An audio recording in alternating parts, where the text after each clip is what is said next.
Good evening, everybody, and welcome to Let's Watch Film Summer League stream number 2. I'm joined by a wonderful group today, who I would like to welcome. We have some new, some returning, um, you know, some Summer League friends, some internet friends, and I'm excited to discuss a broad variety of prospects in a broad variety of circumstances. So, how is everybody doing today? And please introduce yourselves. I'll just introduce myself first. I'm Daniel Olinger. I am a staffer over at Liberty Ballers, hosting the Talking About podcast. I'm also a video scout for Sports Info Solutions, and I will be breaking down Jaden Springer today. I can go next. I guess we can go down the line. So I was on the last stream, Larro here. I actually do a podcast with my boy Chris Amundsen for Borrow Network. It's called Bulls 101 Podcast. And yeah, man, I mean, just a guy that's trying to, break into this draft to the world and have some fun with some of these great fellows we have tonight. So. I'm Jackson Frank. I am going to be breaking down Isaiah Joe's game today, and I write and talk about at the NBA at a plethora of places, including Dime Up Rocks, Blue Wire Network, and The Analyst. I'm Asher Lowe, and I'm talking BJ Boston today. I cover the NBA at large with USA Today Sports. I met all of you except Larro at Summer League. And it was awesome to meet all you guys there and connect. And I'm hoping to get out of the Big Ten football scene, as I was telling Daniel earlier, and get firmly into watching tape of basketball. I'm excited to have everybody. We got a plethora early. Writers are in the house. We are an esteemed, educated company. So, we talked to the last stream about evaluating Summer League, and I don't feel like we need to have that conversation, but I think a conversation we do need to have is what happens how to evaluate players who are cast in aspirational roles.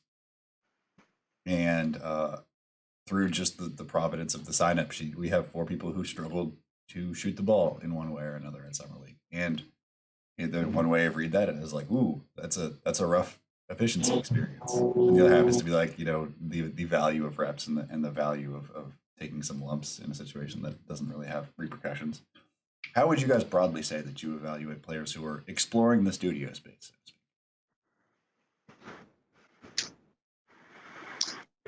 I can go. You go ahead. All you. Well, for me, I have Pat Williams tonight, and going into these Summer League games, I think a lot of the discourse early in Summer League was, the percentages of Pat and, him not, in terms of percentages not dominating Summer League. But that isn't what I was in it for. I was in it for seeing, one, did he improve his security of the basketball on drives? Did he add another move to his arsenal? Realistic spots on the offensive end, because with the additions of DeMar and Vooch and Lonzo, what spots on the court that I think will be realistic during the regular season is he excelling in? So for me, I think evaluating Pat was a little bit different than if I was like, for instance, evaluating a Jaden or BJ, because I feel like in those situations, I feel like you're looking to see what they can translate and what needs to be worked on. But in terms of Pat, I was just kind of looking to see how he looks in certain spots on the floor on the offensive side of the ball, and him playing some 4. Can he bring back that Florida State kind of weak side protection of the rim? So that's what I was kind of looking for. Yeah, so for me, I'm breaking down Isaiah Joe's game, and he kind of had 2 different roles. His first couple of games in Tyrese Maxey played, he was more of that traditional off-ball guy.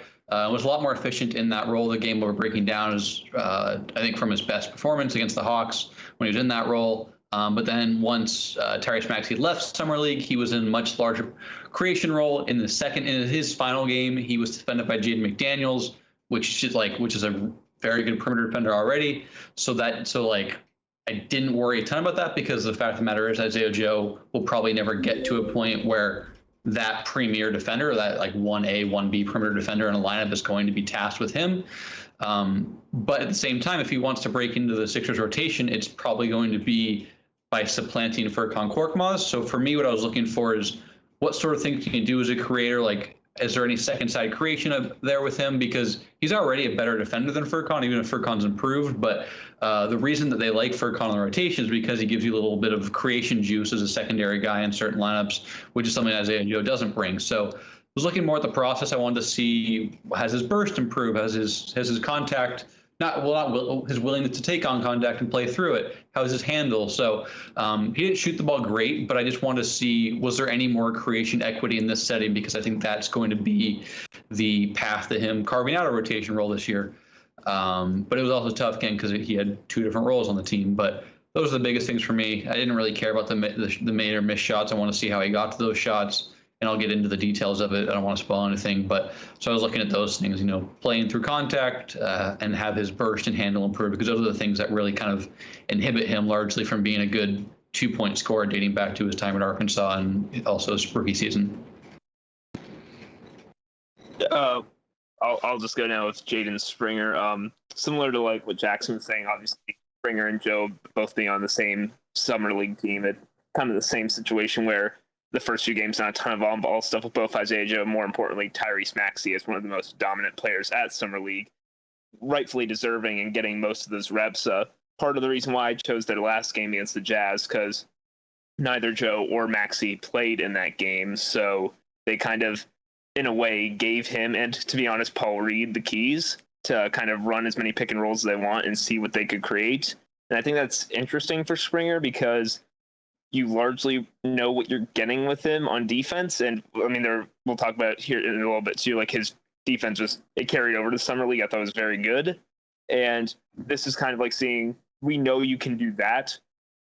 We just want to start to see like the first fruits of what you can do with like that increased role. Cause I don't think he already has a baseline level of play in terms of how much he can bring on the defensive end of the floor.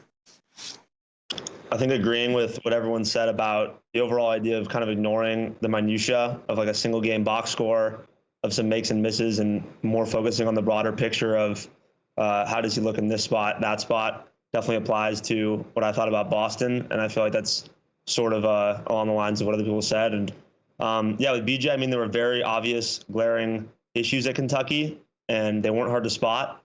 And I think that going to the Clippers and being where he was drafted, there are some advantages to where he was drafted. He won't be asked to do a lot right away. He won't be expected to pop right away. He'll be just by the luxury of where he fell, given time, and the luxury of the situation he's in, given a lot of time. But with that being said, Summer League then gave me at least the chance to see him doing things he probably won't be doing for a while, at least at the NBA level. Whether it be, but I think at the same time, things he has the potential to be doing down the road. So things that like we could see one day, but we won't see immediately. An example was a place where he really struggled at Kentucky as the pick and roll ball handler on offense. We saw quite a few of those at Summer League. We probably won't see one on the Clippers. I doubt if we saw even one this regular season. So areas like that, watching for places where I think he could go, but where he won't be in the first few years as an NBA player, was interesting to me. I think that's really valuable context to discuss.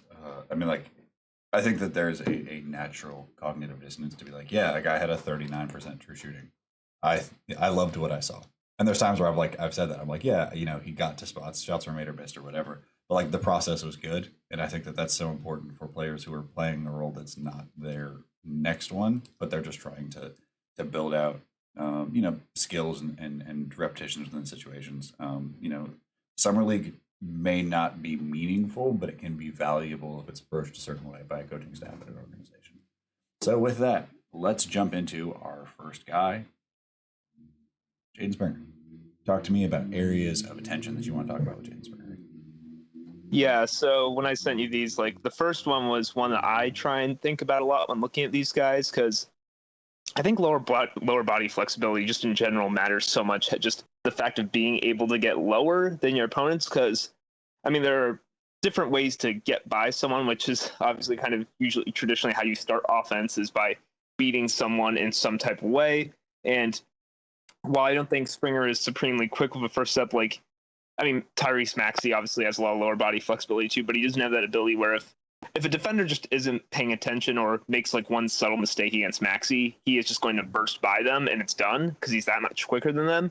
Springer doesn't have that, but he like with his I think his jab steps work pretty well in summer league where just if he gets a defender just to get upright in their stance or to guess wrong for a second, then he can get by them because he is planting lower than them and he can wiggle by them. That's one thing I think he can do and just going forward in the league is get those paint touches with using that lower body flexibility. And it obviously it doesn't just pretend to that. It can also it comes in handy on defense where I already say he's pretty good and like other stuff like that.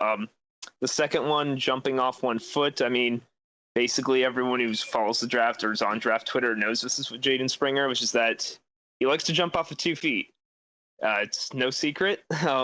Jumping off 1 foot, like it'll help him in general. And it wasn't in this game because, again, I chose the Jazz game due to them giving more on-ball reps in that game. But I think it was the one against the Celtics. I think I tweeted it where he like got the ball in the corner, spun back around, also used that offhand to kind of get separation, then jumped off his 1 foot. PD, do you know what clip I'm talking about? Yes, it was against the Jazz. I think the game against the Celtics is also a 1 foot palooza. Yeah. So I know I didn't choose that game, but I still thought the Jazz game also.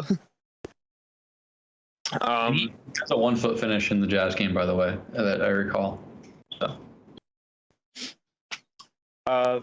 In terms of the point number 3, processing speed. I mean, I think I also coined it as like decision making speed, which is that I do think he is processing the game, but I do think you can sometimes see where he's kind of like going through the steps mentally and trying to check things off instead of just it's not always good obviously to be going too fast. And I mean I'd probably don't have to say that, just like if you're going too fast that can be a problem, but I do like it when players make decisions very quickly, just because the quicker you make decisions it just forces defenses to react in some way.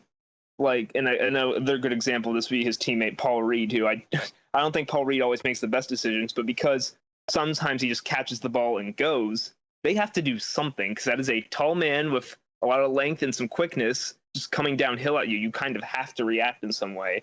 I think Springer sometimes just watching him, I feel like I want him to just go a little bit faster.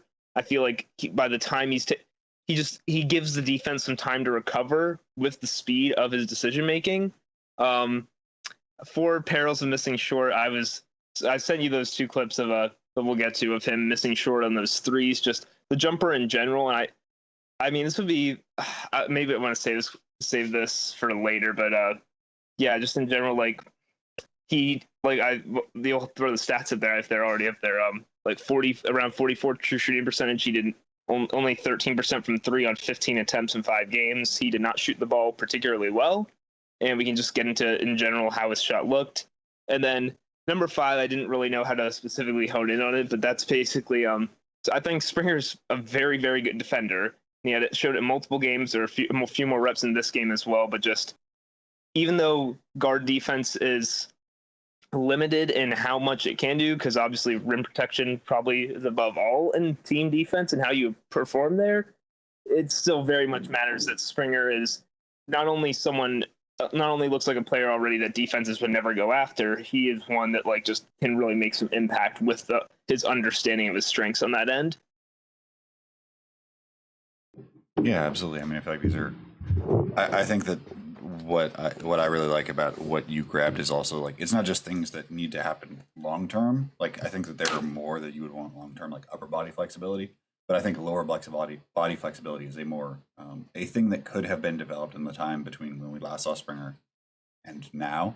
And so like it's a mixture of things that are like yes, long term goals like 1 foot finishing, but also things that like could have been developed or things that could have been worked on or even like hidden by context where we had seen him prior. So to me, this is a really wonderful mix of the prospect, the context, and the situation he's playing in. Okay, so yeah, this first clip. So if you maybe could stop it right when he picks up the ball and like got on his 2 feet when he like hop steps in the 2 feet. So he gets the screen here. 49 does not defend it very well, and right after this, once he picks it up after the right there about. So like he lands, and what he ends up trying to do is, because he kind of sees the big commit just a tiny bit, he tries to slip in a bounce pass to Paul Reed that doesn't work. Really, it just misses it by a tiny bit. I mean, I would really like to see him capitalize more on this, either with a floater or a more accurate pass to Reed. I know Reed also might have been some miscommunication there, but I mean, if your defender is behind you like that, you should really be punishing the defense in some way. They should not get off for this. And also, I thought it was worth pointing out how kind of like with his handle and things that can improve that off-ball stump from the defender, he decides again to go into the gather to land on 2 feet instead of maybe taking one more dribble like a crossover back the other way, and then you really have the defense in trouble because you're still going forward at that point. And I mean, it's a 2-on-1 at the rim, so. Mm-hmm. Like, PD, what do you think he could have done differently here to make this pick and roll work better? I mean, to me, it's just the timing of like he kills his dribble in a way that like isn't threatening to that big. Yeah. And then, gets closer to force them to react and just ends up compressing space so much. So he sort of like the window opens because of, how much space he compresses, but it also closes because he simply like the rotating big is capable of covering 2 people. This is just where you'd want him to move better. To, create a different, like alter the space a little bit more. Mm-hmm. Yeah, this next one I liked a lot. Just because it was something specifically I know you've touched on before with the offhand and how you use it. Because there's like another angle too where he gets up close, but you can see like the lower body flexibility and just how his knees bend. He just can get low, even if he gets a little off balance here, then basically just slaps the dude away and creates a lot of space for himself. He is obviously like, I think it's fair to say he's a little too like much in terms of sometimes he wants that little elbow short mid-range jumper a little too much and that he's always gunning for it. But I mean, if you create that much space on a shot and just like a simple isolation, I think that's a pretty good rep. Do you think, I know you talk a lot about like, is the defense okay with giving up that shot that Springer hit back there? Do you think the defense is thinking of that as a win, or do you think they're like, that's too much space for a guy who has shown that he does have some touch from the mid-range? I mean, I think that they'll live with it broadly, but like the way that he gets to it is more threatening than we've seen with other guys, where he's carving out space. Like if he takes one more dribble, there's a rotation coming. So like I think that the process, like the result, is probably not the most threatening shot in the world, but the process is certainly possible. And I'm guessing you like to see the offhand too, just that. Yeah, just love a guy that shoves a guy. I mean, it's just like you talked about in your one stream of him earlier. Just he wasn't doing that as much, and it's something you can do to create advantages. Yep. So I'm trying to see what I have down for this one. Oh yeah, so maybe you can go back and just start this one again. Yeah, I mean they all play twice by then, so you'll always see it again. I just wanted to say really quick, like that last play just reminds me of like Jalen Brunson. Like when I watched Jalen, like that, I just wanted to say that. Yeah, I mean it's definitely from that package of like Villanova style, guard 2 feet in the paint. You get all the pivots you're allowed to have, and then worry about spacing for it later. Eventually, a defender's gonna make a mistake. It's certainly there. The PD paused it at a good time right here, where it shows after he gets the jab step, he get again lower body flexibility, getting low. I just love how much he can bend his knees while still staying in a threatening position. Just absolutely shakes his defender on this cross. Like, just one guy is moving the other one way, the other is moving the other, but then he travels with where you can't hop off one foot and land on that same foot, or it's a travel. I do know that like there are sometimes you can get away with this in games where they won't call it. So I wouldn't say it's not like an end of the world kind of thing, but it is a travel. And I think it is again like showing, because he wants to get to like that 1-2 gather where it's, even if it's not off 2 at the same time, it's off 2 basically. and where I just don't think he needed to gather like that to try and finish it. If that makes sense, I understand what he was trying to do with the gather and trying to make it comfortable for himself. And it's obviously great that he's able, again, to get that paint touch that he seems to get a decent amount of, but just that type of gather is, I think that's probably another point I could have even put down, is just like understanding what gathers can threaten defenses especially when you're coming at it big after your guard defender is behind you. Like, that would be a big part for Springer's development moving forward. I think it's flexibility. I think you have it. It's just labeled differently. Like, that stuff is that, like, he's not comfortable stretched, like, really like using a long leg and turning this into a 1-2, and that comes into lower body flexibility. Do you think he had a window to hit Paul Reed there coming in from the baseline? No, I think he made the right decision. Just poor execution. Yeah, just needed a little more creativity in getting there, because like that right hand finish was there on the weak side. The big couldn't punch it.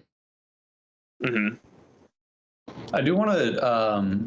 You're talking about kind of the 2 foot comfort versus the 1 foot stuff earlier. On that first play too, you mentioned maybe you want to see him take a floater, and I think he may have taken 1 floater in this, not in this game specifically, but I think he does take a floater later on in this game. It's this game, but floaters typically are off 1 leg, and so I wonder, as he continues to get more comfortable jumping off of 1, that becomes a part of his game. Because I mean, it's already a big difference and upgrade, his comfort jumping off 1 than it was in Tennessee 5 months ago. So I think that's encouraging. But the floaters are all, I mean, everything is rhythm, but floaters are such a rhythm-based shot that often come off 1. I do wonder, as he continues to get more comfortable launching off of 1 at the rim, if that's something he incorporates into his intermediate game, because obviously we know he loves to get to that intermediate spot, but it's a lot of turnaround, pull-ups rather than the floaters. So that was just something that came to mind when you mentioned that earlier, Daniel, because I when I watched this game, I thought the same thing, that maybe a floater was there. But then I was like, I just don't know if that's in his wheelhouse at this point, given his kind of growth or assumed or attempted growth jumping off of 1. He tried to go to like a power hop gather when I didn't think it was. I just don't think it was there like he thought it was there. But I actually think this is the floater, if I'm not mistaken. Yep. Or a floater adjacent shot. Okay, floater. I might have written those down. I think I wrote those down differently on my. It's okay. No, but yeah, I do like this act. I do think it's a creative action, just a little snug elbow pick and roll. We'll say, like, it is summer league defense, so not the best defense in the world, though. Kind of the defender eventually recovers there, I guess. I think this one was just pretty good process. It also tells you though about what the coaching staff might think about his shooting ability at this point, that they're trying to get him like a play that specifically gets him this kind of shot instead of, doing the same type of thing from behind the arc where he can maybe pull up from 3. Like we said, 2 of 15 on 3s, not exactly great, but yeah, like on that like snug elbow pick and roll, generally I like that it was pretty calm and quick. Again, like it's a quick process in terms of trying to get to that shot. Yeah. So first of all, yeah, summer league defense not always the best. He probably could have kept dribbling through that crease there. I don't know if that stunt was enough to make him pick it up, which again, I think is something I picked up on, just that generally he does not feel super comfortable on stunts and he will pick the ball up. So maybe if you want to go back to that clip, the one where I believe it's 49 gets spun around by Springer. Yeah, so again, I think with his jab steps, he's able to kind of get his defenders off balance how he'd like, which is nice. But I, again, do think just like we're saying with the handle, with the flexibility, just being able to get through those narrow creases when you see defenders coming a little better would help. Like on that pass, that one pull up from the elbow where I think they called the foul or something. What, I mean, do you think that's, again, like... It's fine, consider, like, again, I would say, like for John Morant, that's a bad process because he's very flexible, but for a guy who doesn't have a ton of flexibility, we have to grade him on the curve of the player we saw 5 months ago. Yeah, so if we can go back, I want to touch on not this defensive play, but the pass to Paul Reed before, because I really like that rep from him. Yeah, so again, shakes 33 kind of with the jab step. Do you think he sells his fakes well it's off fine. of that? I like the release angle. And then this pass, I did appreciate, even though it was still very much a process from Springer, where I don't think it was, you could say maybe he held on a tiny bit too long. He then just he was looking to pry open that window for Reed. And I mean, if a passer looking for his rollers and finding creative ways to get the ball to his rollers, which I generally thought that was a creative way, I think is a good sign to see from him. I have a question for all of you guys, and obviously PD. But for a lot of these guys like Jaden, specifically Jaden right now, you guys have been talking a lot and hitting on the flexibility of his lower body. Do you think that like high school AAU, do you think that they should be incorporating like more like, I don't know, like yoga type things for these types of things? So when they get to the league, or like for instance, like a high major prospect like Jaden, like for guys like him, like you getting him into some yoga and things like that at an early age, do you think that would help him in certain things like this? Or are there other things that you guys would recommend for prospects like Jaden before he gets to this level in order to help him in these situations? Ash, you want to take this one? Yeah, I think I personally would. Like Ben Pfeiffer was talking about his yoga pill, and I, like, as someone that was really stiff growing up as a basketball player and had a lot of problems, like personally, with staying on balance and getting low enough to where like I grew a bunch. And I think for guys that actually have growth spurts, this is really important. And there are so many guys we hear about that become high major prospects because they had a growth spurt while they were a low major prospect. I mean, there's a million examples. And I think for guys like that, I was basically like the JV of JV of JV version of that, where like I was right, like I went from like 5'6" to like 6'1", like really quick, and all of a sudden, not only was my back, my posture all messed up, like my lower body, I couldn't get low enough to really sell good footwork, like to the way Jaden does here, where when he jabs right, like the defender moves essentially every time, like when he jabs right, because he's so low, he's so agile, and that's something like I could never get myself low enough. And so I think for guys like that, especially in the mold of people that grow a ton really quickly and were already really skilled guards and trained as guards, but are all of a sudden finding themselves at 6'7", 6'8", I think that's the type of mold where I'd look to something like that, a yoga, a bunch of flexibility training in high school, because that's usually when the growth spurts happen. It's like 10th, 11th grade, I feel like. Yeah, I agree. I'm similar, Asher, in that I don't think I ever like hit a huge growth spurt, but I was always super inflexible because I did certain sports, and I mean there are benefits to always playing the same sport. You're going to work the same muscles, you can strengthen your strength at the same time. You're going to exacerbate your weak points. So I absolutely agree that I think yoga could be something that, I think every athlete should do something that improves their flexibility or addresses their flexibility from a young age, and yoga is often the prescription there. So yeah, I think it's an important thing just because of how ingrained in kind of your physical capabilities and limitations you can get by playing certain sports, because they always address similar things and they ignore certain things as well. So I kind of just echo Asher's sentiments there, but can absolutely relate. And I think just flexibility is such an important thing. The more that I've watched basketball, I feel like I've become better entrenched in it, or more well entrenched. There are plays I noticed where, like, if this guy was more flexible, he can make this play, or because this guy's more flexible, he can make this play get to this spot on either end. So I absolutely agree with both of you. I think that's a really good question and point from both of you. I mean, Jackson, when you started that at first, I thought you were going to say the more I've watched basketball, the more flexible I've become, yeah. which I didn't know if that was true. I wish, man. I would say that like the history of basketball and like how strength and conditioning has been applied is really interesting. I mean, like I'm probably old enough or I might be the only one here old enough that like my dad didn't lift in high school, or like didn't do anything in high school because he was told it would like jack up his game. And that's like not incredibly long ago. And I think it's important to say, like, broadly, that any flexibility is an essential aspect of any physical development program.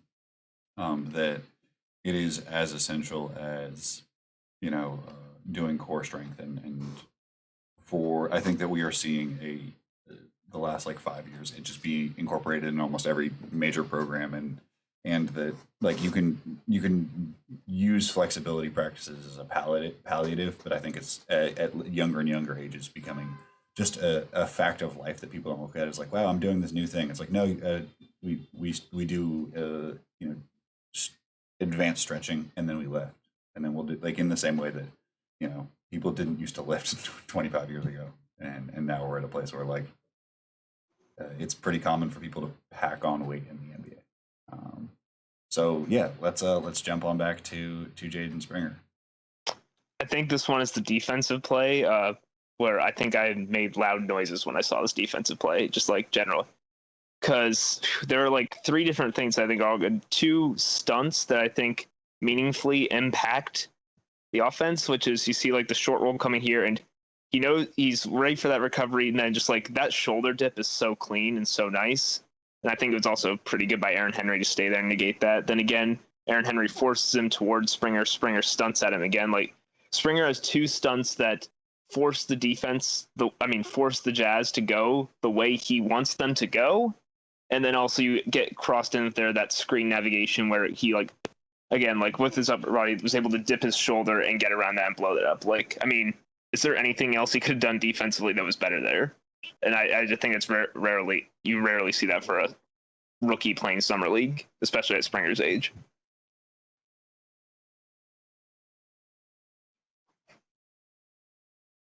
Oh yeah, we should probably talk about the let's go back.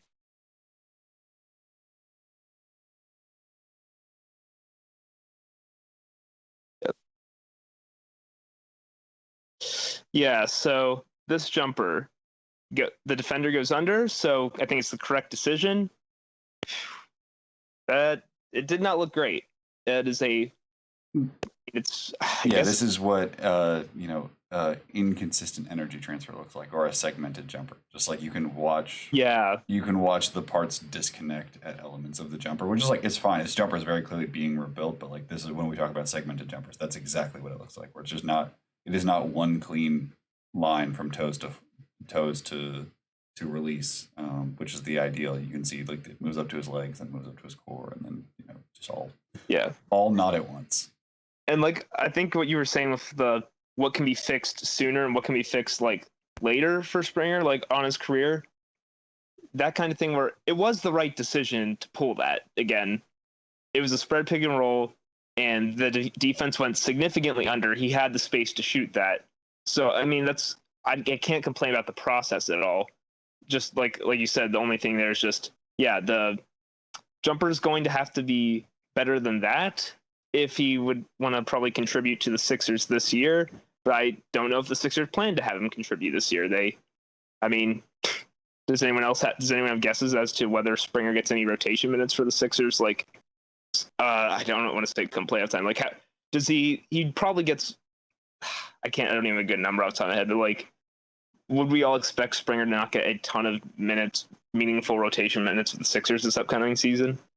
I think the offense is too far behind based off what we've seen in summer league. The defense is really good. Like I absolutely echo everything and anything you will say for the most part, I assume. But I mean, the jumper is not there. As PD said, it's still clearly kind of in a developmental phase. Obviously, guys are always in developmental phase at this age, but I would be pretty surprised the Sixers don't have like incredible guard depth, but they have a lot of guards, whether it's Tyrese, Matisse, Shake, Furkan's even kind of a perimeter base player, of course. Does Matisse count as a guard? Because I just think of Matisse as I understand he's 6'5", but like the things they assign to Matisse are not guard roles really. I mean, he will he'll take catch and shoot threes, and on defense, they played him as like their 4 in some lineups sometimes. So I don't even think of Matisse as, even though I understand why you would include him in that kind of like core of guards, he's definitely more like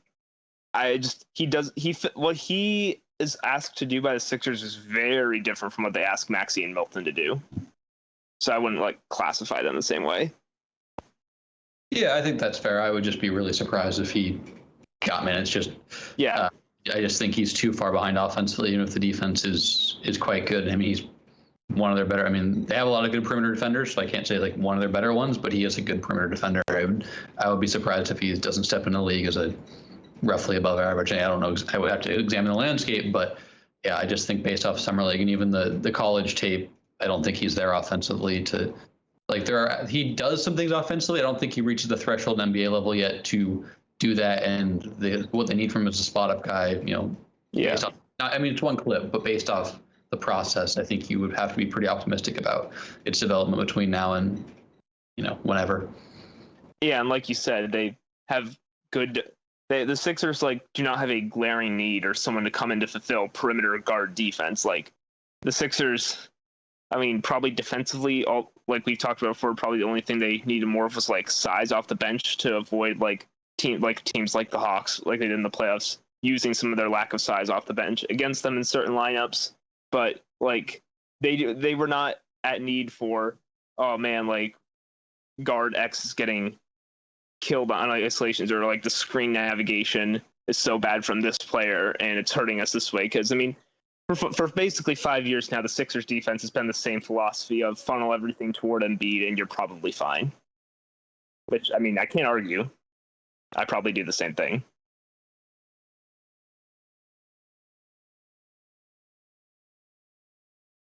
Oh yeah, so more defense here from Springer. They had him chase over on pretty much every screen, which I like. I mean, that's generally what the Sixers have players do. Because again, like I was saying, they funnel everything toward Embiid in that type of sense. This one, I mean, maybe he could have done it better. I mean, correct. I would love to hear what other people are saying. I think Paul Reed played that last ball screen pretty poorly in terms of how he defended it. Just he wasn't stepping over. Once he covers over, it's he doesn't cut off the drive here, but he's not really in position to go back out to the. He's not at the rim. He's not cutting off the drive. Yeah, he's in no man's land. I don't think that's even a conversation point. This is not okay. He's within arm's reach, and he's not taking anything away right now. Okay. He's I just window dressing. I just wanted to check because I was pretty sure it was I think Springer did what he was supposed to there and did it pretty well. It was just Paul Reed kind of messed that up pretty badly. It's basically what it was. But let's see this one. Oh yeah. So I mean, process wise, what are we thinking here? Because I mean, they give him a little down, kind of like a downhill action to get him attacking the defense on the move. I mean, that's a pretty nice dribble move to kind of with a fake spin to get his defender leaning one way, and then that's sort of a Smitty, but if you gave a Smitty a Mountain Dew.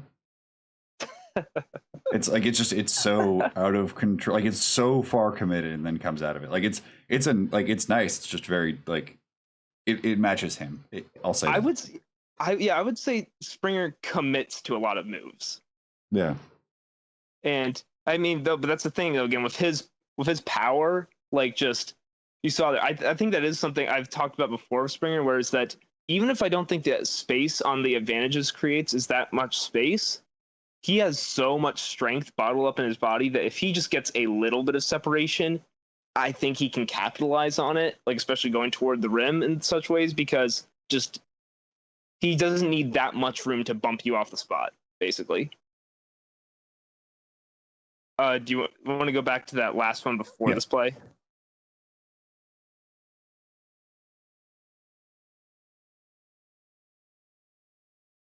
Daniel, on that Smitty on Mountain Dew and then the drive, it's sort of the same movement with that shoulder dip that we saw navigating the screen, obviously in completely different uses. Yeah. But he's so good at dipping his shoulder and staying perfectly on balance in stride, starting and stopping, while getting low with that right shoulder. On both of those plays, it was sort of that same movement. I mean, yeah, and it's that's the typical thing you probably want with chasing over screens. A lot of guys have to chase over and they get trapped behind because that's the only way they can do it. But then you get obviously he's the gold standard, but someone like Drew Holiday, which I mean chases over and yet it's still a perfect 2-on-2 with both defenders in front of the guys they had, because he just finds a way to slither around that and maintain and has the strength to not get caught in that. Which I mean, I don't know if anyone can reach that level, let alone Springer, but it's definitely it is something to see. And also that also, besides just body flexibility with the shoulder and being able to do that, it takes when you're navigating a screen, just awareness to know when that's coming and how to do that, because it's not a natural kind of like, if you just started playing basketball, you wouldn't naturally do that. That's something that's developed over time and understanding. Just real quick, what I do like about Jaden, like obviously I've watched some Jaden, but not as deep as PD and you guys. But what I am liking from these clips, and I know Jackson brought up a great point of his offense being behind his defense, and that may hinder him in terms of getting some playing time. But I think that's something for him to, obviously his jump shot has to get better. But I think that's something he can use to his advantage more in offense. I think he does a really good job most of the time using the right moves to get an advantage on a defender. And I think PD was right about your 5 areas of attention. That 1 foot, like getting used to, because I think he gets the advantages and then he stops because he doesn't believe in his 1-2. Right? He feels like, man, I got to get off 2. And I think that is so huge for him going forward, because I think he has the hardest part down is being able to get by guys. Now, I think it's figuring out that 1-2, because the 2-foot gather thing is going to happen in certain spots. But like that 1-2 is going to be huge for him. And man, dude, like just watching your clips and seeing your points of attention, I think you did a really good job, man. Thank you. I think this next one right here is just another missed short. Yeah, if I remember correctly. Yeah, like he's given a crap ton of space. That's I find Mrs. Short to be encouraging for his specific jumper form, because it means it was like at least he's doing the same thing every time. Like there's problems obviously in terms of the energy translation, but it's not like it's short and like diagonal. You're broadly seeing the same thing, and like he'll get it's not like he lacks for strength. That's not where we are with him. He does not lack for strength. So it's just a matter of like all he has to do is work on refining the energy transfer, and we're good. So like it's it's a bit of a shooting coach stereotype where you're like, missing short and long is better. But I think that if you're doing a reconstruction, right, or a large rescale of a jumper, if you've got to the point where the misses are broadly one direction, you're in a good place. When I would miss short in high school, I was generally told that like it was probably because I was holding on to the ball too long upon release, which honestly, when I look back on it, I was like, I kind of did feel that sometimes when I would miss short, trying to almost aim it in terms of holding on too long. Mm-hmm. Do you think Springer could be doing some of that? I mean, I think that he's trying to get 2 motion out. So I think that like when he's shooting is very different on a shot by shot basis. Like he's not shooting at the same time every time. Like it's not at the exact same release point. So like I think that some of that is sort of happening, but it's not because he's like aiming. It's because he's trying to get the timing. Because like sometimes he shoots more with arms because he just shoots it later than he did the previous attempts. And that's how you get short. Is just for a guy this strong is that like they have a jumper they're trying to clean motions out of, and while also making the energy make sense. So yeah, if we can just go back just a tiny bit to the start of the slum on this one, because I really want to talk about this one. Like, he gets the baseline ISO, and I think he gets the space he wants with this first cross, like towards the I just want to see it again. So again, he's able to get space there, crossover, and then right here, if you pause it, like right there when he's kind of like gathering on the right to left cross, like right there, yeah. See, like the defender kind of moved that way. The defender moved toward the baseline, and he kind of got him on the snatch. And I think he can like kind of turn in here and get toward the paint, but then he crosses back, right back to where I think the defender is, which is just kind of giving up the advantage he had for a moment. I mean, he's still in an advantageous position, but there was a chance for a paint touch here after he kind of got the defender on the snatch, and instead he decides to cross back. And this might go toward processing speed in terms of just like, I feel like he should recognize in this moment that's where his defender is on his body, but instead he goes to that cross back. Yeah, I mean, there's some perception action coupling with his handle that are issues that are exacerbated by the fact that he just doesn't have some of the movement skills. Like he reads things wrong, but he also gets into situations where you need certain, like this needs to be a long stride into the paint. Just one long left or one long right-handed stride or right-footed stride. and instead it turns into a hop and a fade. Like, to me, this is just one of those circumstances where, like, all right, this is where you need that flexibility. Yeah. Go ahead. I just wanted, so Daniel, I think you and I, when we did a podcast together right after the draft. I think either you or I made this point that like you can tell Springer has like repped a lot of actions to like try and get to spots he likes, and that felt like a play on. That felt like an example there where like the move was to just after that initial advantage creation was to go forward. He made the crossover back, and he ended up with a suboptimal shot. But when I watched that play live too, like I know it was kind of late in the shot clock, but one of my initial thoughts, was just like, man, that's a lot of dribbling and time with the ball in his hands to get that shot, like a fadeaway from the range. Like, yeah, like you're saying, or like we talked about, like he had a chance there to get an attempt at the rim rather than that, and it's no question. Again, you ask the defense what they would rather give up. It is much rather that than any kind of contested shot at the rim. That's what they're trying to avoid, and because he instead was like, after he got the advantage, he's like, okay, I know. He knows he can get to that spot, and sure, you'll make some of those, but that's not the best spot you can get to. So we've, obviously spent a little bit of extra time on Springer. So I don't think we need to do like a full discussion. I just kind of want to go get everyone's like real quick thoughts on how successful you thought this summer league was for him, in depending on how you viewed like what his expectations were. Yeah, it's my fault. We went a little extra. No, I billion clips. Me, am I the person who's supposed to harass others for running long?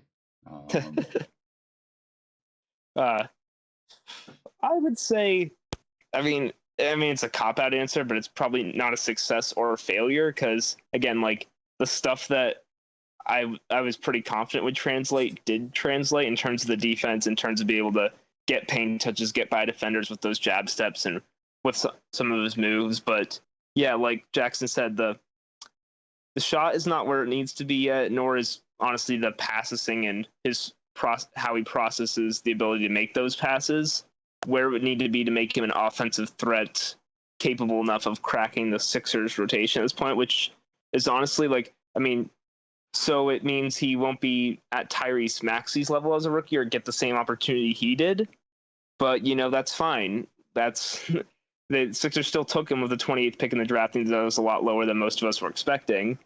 He will get a chance. I would bet the Sixers allow him some reps in the G League at some point to just see, like, again, like we saw this game without Maxey. Like, here's kind of the keys to the pick and roll offense, Springer. Just see what you can do here.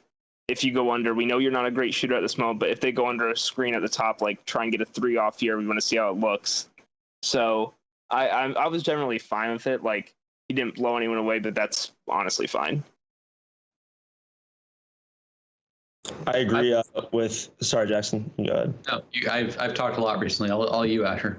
I agree with your cop-out answer, and I was going to give the same one before you gave it of overall neutral. But I guess to give a little context, I felt like that last clip summed up a lot really, really well in like about 3 seconds. I mean, you had him, and PD was talking about that second move before he crosses back into the defender, after he crosses back into the defender, that second advantage he created where he is going to go middle. Instead of fading away, he can probably take one more step there and get to his left hand. And I think have an angle to the rim, honestly, where he's not going to get blocked, knowing him and his physical abilities. So not only does he ruin his first advantage, he then creates immediately a second one and takes the wrong decision again there. So it's like 2 advantages created in about 3 seconds.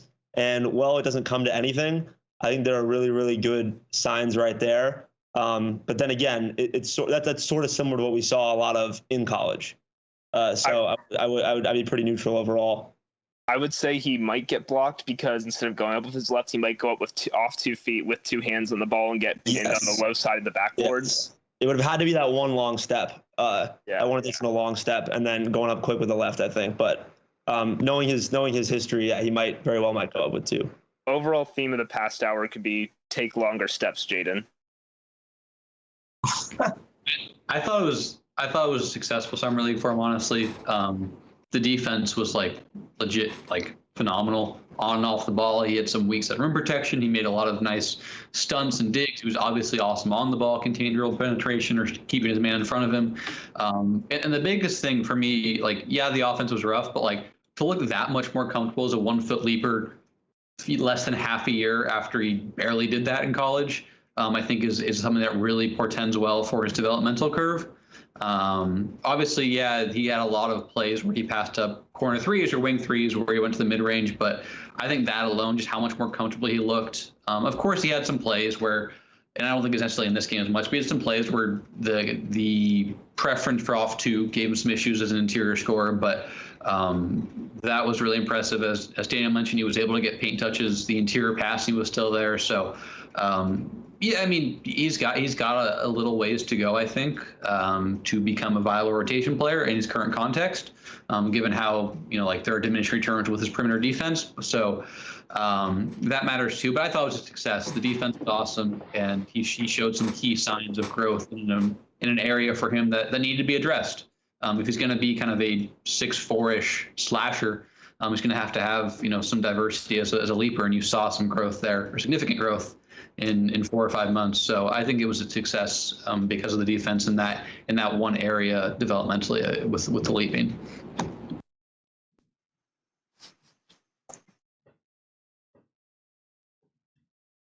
Larro? My bad. I'm over here having a problem with my button. But Okay, it's okay. So no, my bad. For me, to go along with what you guys, I feel the same way you guys are feeling. But like watching him in these clips, like I think there are some reasons to be positive about him, and I think you guys said neutral, but I think I would go a little bit above that, because I think he has the things that, for instance, like the advantage creation, I feel like he does that with ease. I feel like he does a really good job of using his jab step. The dipping the shoulder we've talked about, being able to get by guys and get paint touches. Like that by itself is already huge to me, because I feel like if you can get teams in rotations, like, love it, beautiful, right? Because then you can find and work from there. But I think the thing of what Jackson has said is him already showing some improvement in that 1 foot leaping ability. That's huge. That's huge. And if you already see it now, before he's even really been around and played basketball for, without having to go to class and all that good stuff, I think that bodes well for that. And obviously the jump shot, but I think with time, the jump shot will come. Like PD said, like when guys are strong like that, like an Ox, like it's tough, man. Like it's tough to really get that feeling for your jumper and get it consistent, which is why, again, I agree with PD, of seeing it hit front rim consistently is that just means he's doing everything, he's got a consistent thing he's got going for his shot. And I think that's pretty good for him going forward. So yeah, I would say I'm a little bit higher than neutral, because I do think the defense is a calling card for him, and then also the advantage creation, that's a good start. And I think it's up for him. I think Jaden has some good stuff going forward. 0 for 4. Asked for concise breakdowns. Got 4 different high-level nuance essays. All spot on, but man, this is a group that loves its detail, and I'm really happy with that right now.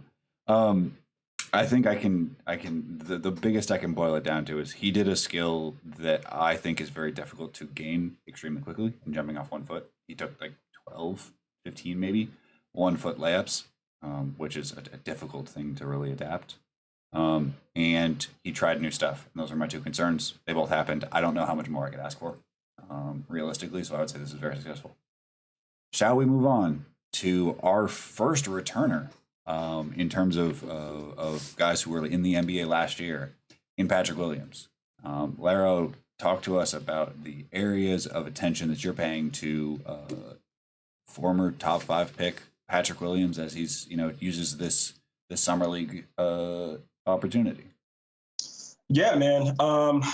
First of all, I mean, coming into this, I had my worries with Pat, because I felt like there were some times last year where, as you can see at number 3, like I feel like Pat PD's verbiage of his term of academy brain. I think there were times where Pat had that, and he's talked about it. You know, that he being aggressive is not something that's a part of him. He's never been that guy, but he's working towards it. So a big thing for me was, okay, I wanted to see how the roster was put together. Were they going to add like some, you know, guys that had big time potential to be two-way guys? And I just wanted to see how they built the roster. And from the roster, you could tell the big emphasis was, let's put the ball in this man's hands and see, let's force this guy to show us what he can do on ball, his ball handling against different coverages. Just getting him to get that aggression. I feel like they did a good job of putting him in positions to either make a read or take a jumper, take a 3-ball, attack the basket. And I think I came away from this very positive. I think because I'll get into during the breakdown, is Pat is going to have a lot of attempt. Like he's going to have a lot of situations where DeMar's breaking a guy down and finding him in the corner, or Zach is breaking a guy down and finding him somewhere. Lonzo, there's a lot of guys that can, you know, Lonzo on his advantage creation and closeout creation, finding Pat on a cut, or like there's going to be situations where he's going to get some opportunities to take his threes. And I wanted to see no hesitation. I wanted him to get his shots up. I wanted to see him not second guess his shot and just put it up. And yeah, that's really what I was looking for. And like I said, like the role he's going to play when regular season comes, like in certain positions on the floor, I wanted to see how he would do. So, yeah. My question is on point 3, which is Dr. Jekyll or Mr. Academy Brain. What is the difference that you notice when Pat Will turns into the monster? When you're like, oh, this is the dude who got picked this high. Yeah. Like what is it an approach thing? Is it a matter of him getting a certain style of touches? Like what is say it's like, 5 minutes into the first quarter, when do you know it's a good Pat Will game? So for me, when I see Pat going, when I could tell he's going to have a good game or he's feeling himself, is his aggression towards the basket. And obviously you can say when he's knocking down his 3, because I feel like that's another tell, because when he's knocking that 3 down, you can tell he's feeling himself. But for me, it's him, how he attacks the basket. When he uses his body and his shoulder to get into guys and really just explode to the rim. Like, that's what I'm looking for. There were certain plays that Damian Cotter drew up where it was kind of like Miami action, and they got him a touch in the mid post. And for me, when I watched him in the mid post, I think his confidence. I see confidence there, right? He faces to the basket. He's decisive in his moves. And I think that's one of the biggest things for Pat, is being decisive and trusting in his game and trusting in himself as a basketball player and what his level can be. I just think that he's going to be a guy that is going to, because as you guys know, there's people like, stat nerds want him not to take mid-range jump shots. But I think Pat is going to be the guy that you want to take those, because I think he can make it at a pretty high clip. And seeing him rise over the top on guys in that mid-post area and looking really confident is huge for me. So that's what I see. Let's jump into this. This is the one that I added just because I liked the deflection. He digs down. Oh, good read. Oh, yeah. Yep. That was it. And then, it's nice when guys get an early deflection. I feel like he gets them going, a chance to he doesn't get the dunk on this, but to see the front of the rim and be like, okay, like I'm going to be visiting that a couple times today. That always seems like a thing that bodes well. And I just like how he really quickly understands the pass angle and has the ability possibly. That was all. That was the one that jumped out to me. Yeah, no, it's funny. I had this clip and the cut for the 2-hand dunk at the end to seal it. I had those. For some reason, I didn't put them in. But anyway, yeah, no, I agree. I think that's a great play to really show like his understanding of the angle of the pass and just being locked in on that end. So let's see what this play is here. Yeah, I made a long clip here, didn't I? All right, so I believe this is the, okay, yeah, so perfect. Yeah. Oh, perfect. So I put this clip in here because last season, coming in to the season, like people were saying, like Pat is just, going to be a great defender. And I still do think he is going to be one. But I think last season, him starting off the year having to guard Giannis and LeBron and Kawhi and Book, and I feel like he was just so locked in on his assignment that plays like this you didn't see a lot from him. I don't think you saw him. Okay, balls away. Let me see what's going on. Here comes a screen. I don't think he was processing this way, right? So he shows on the roll. Stunts at it, boom, gets back out to the shooter. Like there wasn't a lot of that because I just feel like he was just so locked in to who he was guarding. And for me, that's a great thing to see from him because to me, it shows that he's getting more comfortable. He's getting more, he's starting to understand the NBA game more. So that's why I kind of wanted to put that in there. Oh yeah, so here, I put this one in here because two things, right? Like I said, when I coming into this game, I wanted to see aggressive Pat. I wanted to see monster Pat. I wanted to see Pat that was confident in himself. And in this play, I think there's two options, right? You get this handoff or this flip, whatever. Either shoot the ball, right? Which you second guess himself. That's a lot of room. I'd rather see him shoot that. But if you're going to get into the paint, I maybe take another dribble, get into the guy's chest, and explode up. But I just feel like getting downhill, Pat needs to add something to his bag. I feel like, and I don't know, PD, like for a guy like Pat, and I'm not like Polar, that's just amazing with biomechanics or any of that. But do you think Pat can add like something else to his game getting downhill? Because I feel like a lot of it, which I love. I think when he gets into a mode, which I think he picked the dribble up too early there, but I love when he gets downhill and puts his shoulder in the guys and just goes and finish. Like, I think that's one strength of his that he doesn't use enough. I think he tries to finesse a little bit too much for my liking, because I think for a guy like his size, I feel like just use your brute strength. I mean, move, but how do you feel about that? I mean, this is an extension finish that he gets he puts up rather than out, or he does end up getting it out a little bit, but he's not going towards the rim. He ends up sliding away, and I think exactly that causes the miss. I just think that he's still learning some of this craft. Where he's like this is the right application of this finish. Like, of course, you could try to punch this off too, but it's just that, like, look where his toe is pointing. It's pointing over. I don't know if this shows up. Nope. Oh yeah, it is. His toe is pointing towards towards the S. Yep. In MGM resorts instead of pointing to the rim, because if he gets that momentum moving forward, this is at the rim where the defender has to swipe down to try to get it, and instead it's kind of it has to be a high off glass because there's not an angle to finish directly at the front of the rim. And to go along with what you said, which another thing is too, like, I guess it's a great time to try those extension finishes and in these settings. And this clip.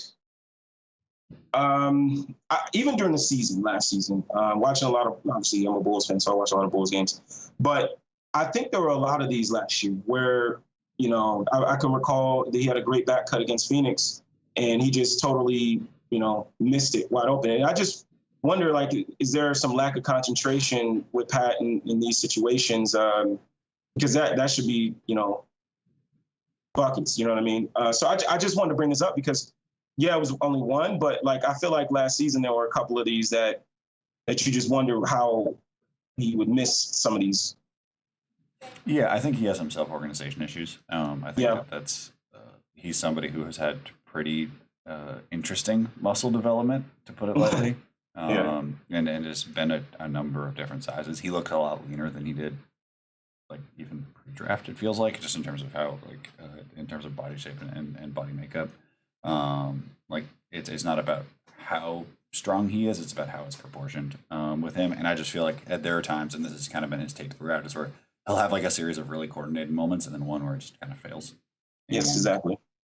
So we will Like even there, like the pivot. Like I love the pivot, stand on that pivot, but it's like, you know, yeah, self-organizational skills right there. Mm-hmm. yeah. This I really like. This goofy foot finish on an inverted euro. Like this is creative, which was always a concern. And we have, it's the right approach to, just being, oh, I'm going to attack this big, see if I can. The second step is, or the second step. I mean, you steal a step in this move. So it is 3 steps, but this step right there, that's not big enough. He doesn't get, if he needs to get that out more to create more space, he doesn't do it. And that's what leads this situation where he does get a hip turn to just not end up being he's maneuvering into a really small pocket. If that footwork is cleaner, it gets clean, but he's trying it, and that was a concern for a long time. Yeah. Also, too, what I wanted to bring up in that last clip is for me, like when watching these clips as a coach, like if Pat has that ball there, I kind of want Jerome to just kind of get out of there, and I just want to give Pat as much room as he can. You know what I mean? So like looking at that, I'm just like, man, Jerome, just either empty out to the other side and just kind of let him have a little empty side there. But yeah, no, I agree that the footwork there and him getting that longer step there would be nice. Last year, something that Bulls Twitter, everybody has talked about is using Pat as more of a screener. And I feel like last year, Billy didn't take advantage of it as much as I thought he should have. And I love this because I think Pat, if you can, spread it out and get Pat into a screen and roll situation with a head of steam, like I don't see too many guys, that can really do that. Like I feel like this is something that he could do on a nightly basis, catching with 2 and really just exploding and going to either get fouled or finish over the top. So I loved seeing that the play as a roller there.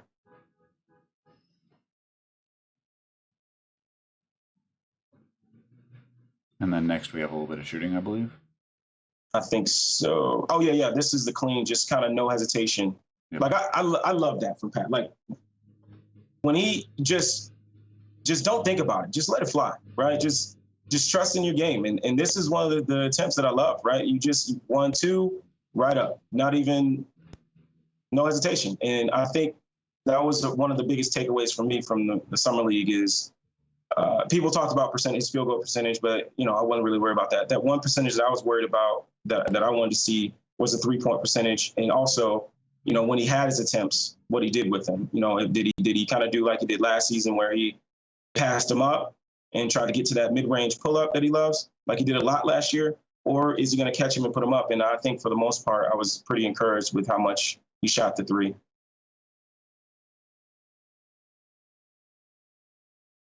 Another situation here where getting downhill, he kind of fades out of here. He kind of fades, and I don't know. Like I just want to see Pat when he gets downhill is just use your body, kind of create contact there, like right there, like right when he picks the ball. I would love for him to create contact and kind of create some separation. So if he is going to take this fadeaway that he wants, then he's got more of a clear shot. But I would rather him just, either get downhill and just something different. You know what I mean? Yeah. Like, what do you think, PD? I mean, the thing that jumps out over and over again is these early, very conservative dribble kills.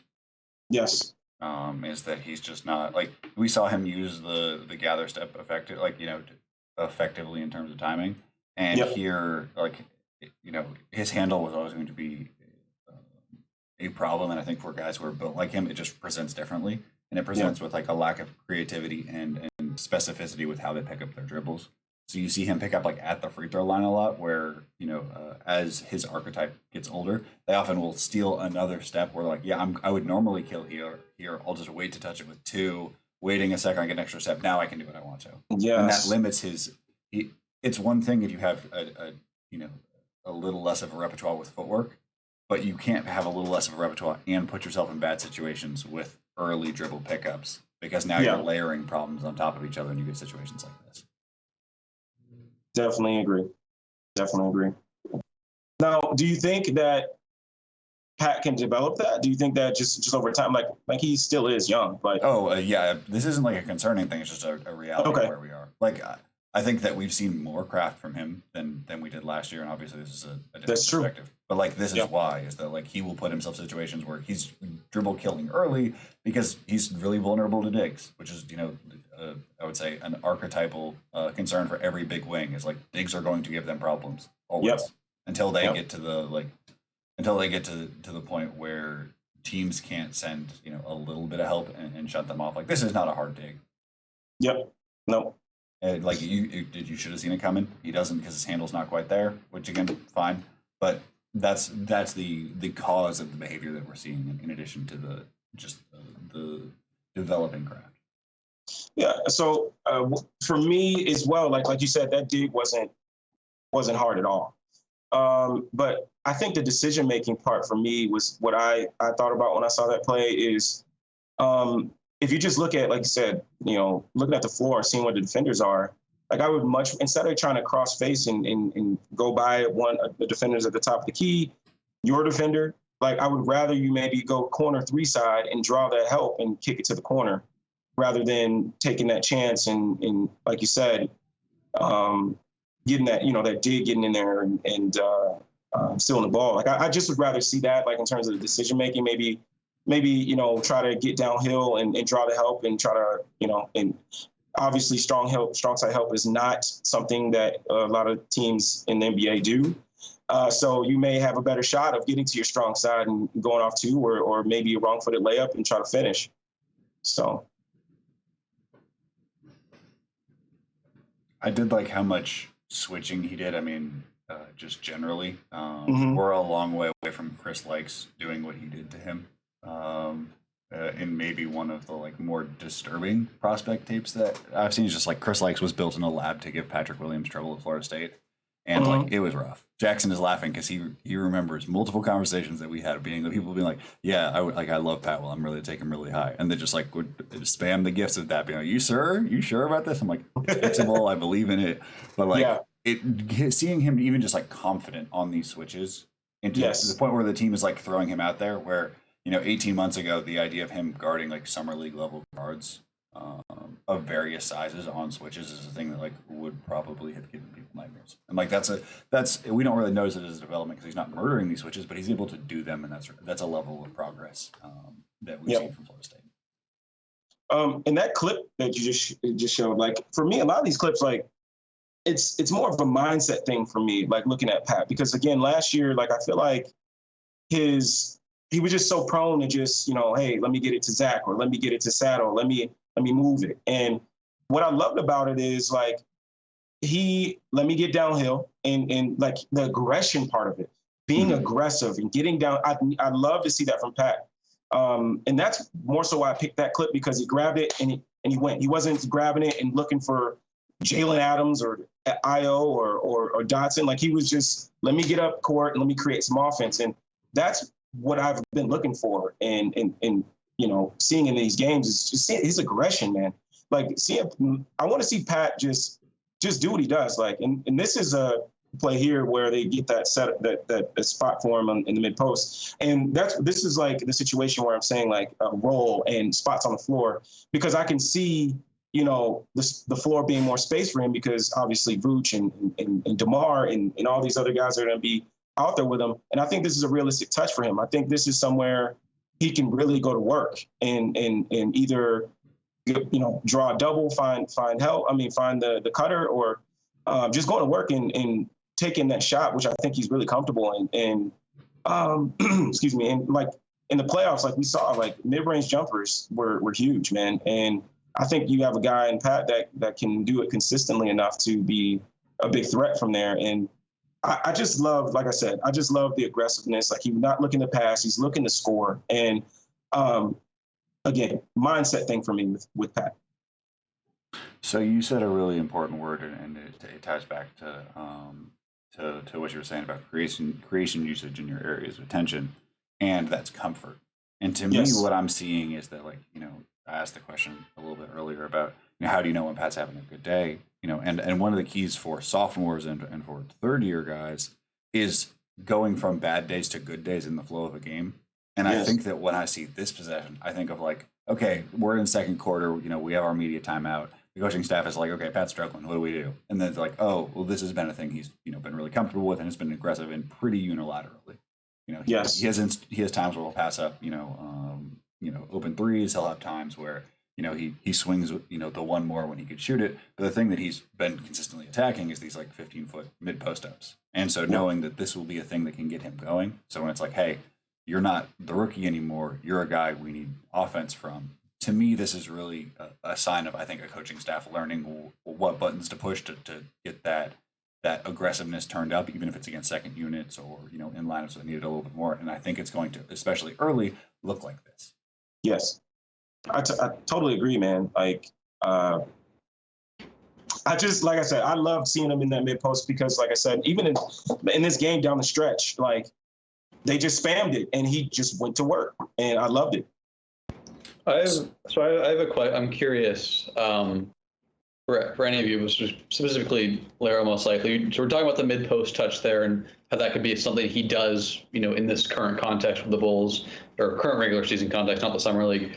Do you think it will be a fruitful enough kind of set will it be a starting lineup thing? Like sometimes because the spacing will be there with Lonzo and Levine and Vooch and all those things, or will it be more of something where it's a second unit type of thing where they need a bucket because maybe Vooch is in foul trouble and DeMar's out of the game. Like where exactly do you kind of think that sort of mid post touch will be his rep? Because I think that's an important thing because that's some of the hesitancy, right, with Pat Will's development is this the best place for him now because they're going all in on winning and they have three big time creators. So I'm just kind of curious how you envision that sort of self-break. So it's an assisted bucket. How do you think that kind of features into the Bulls next year and with this kind of core they have currently?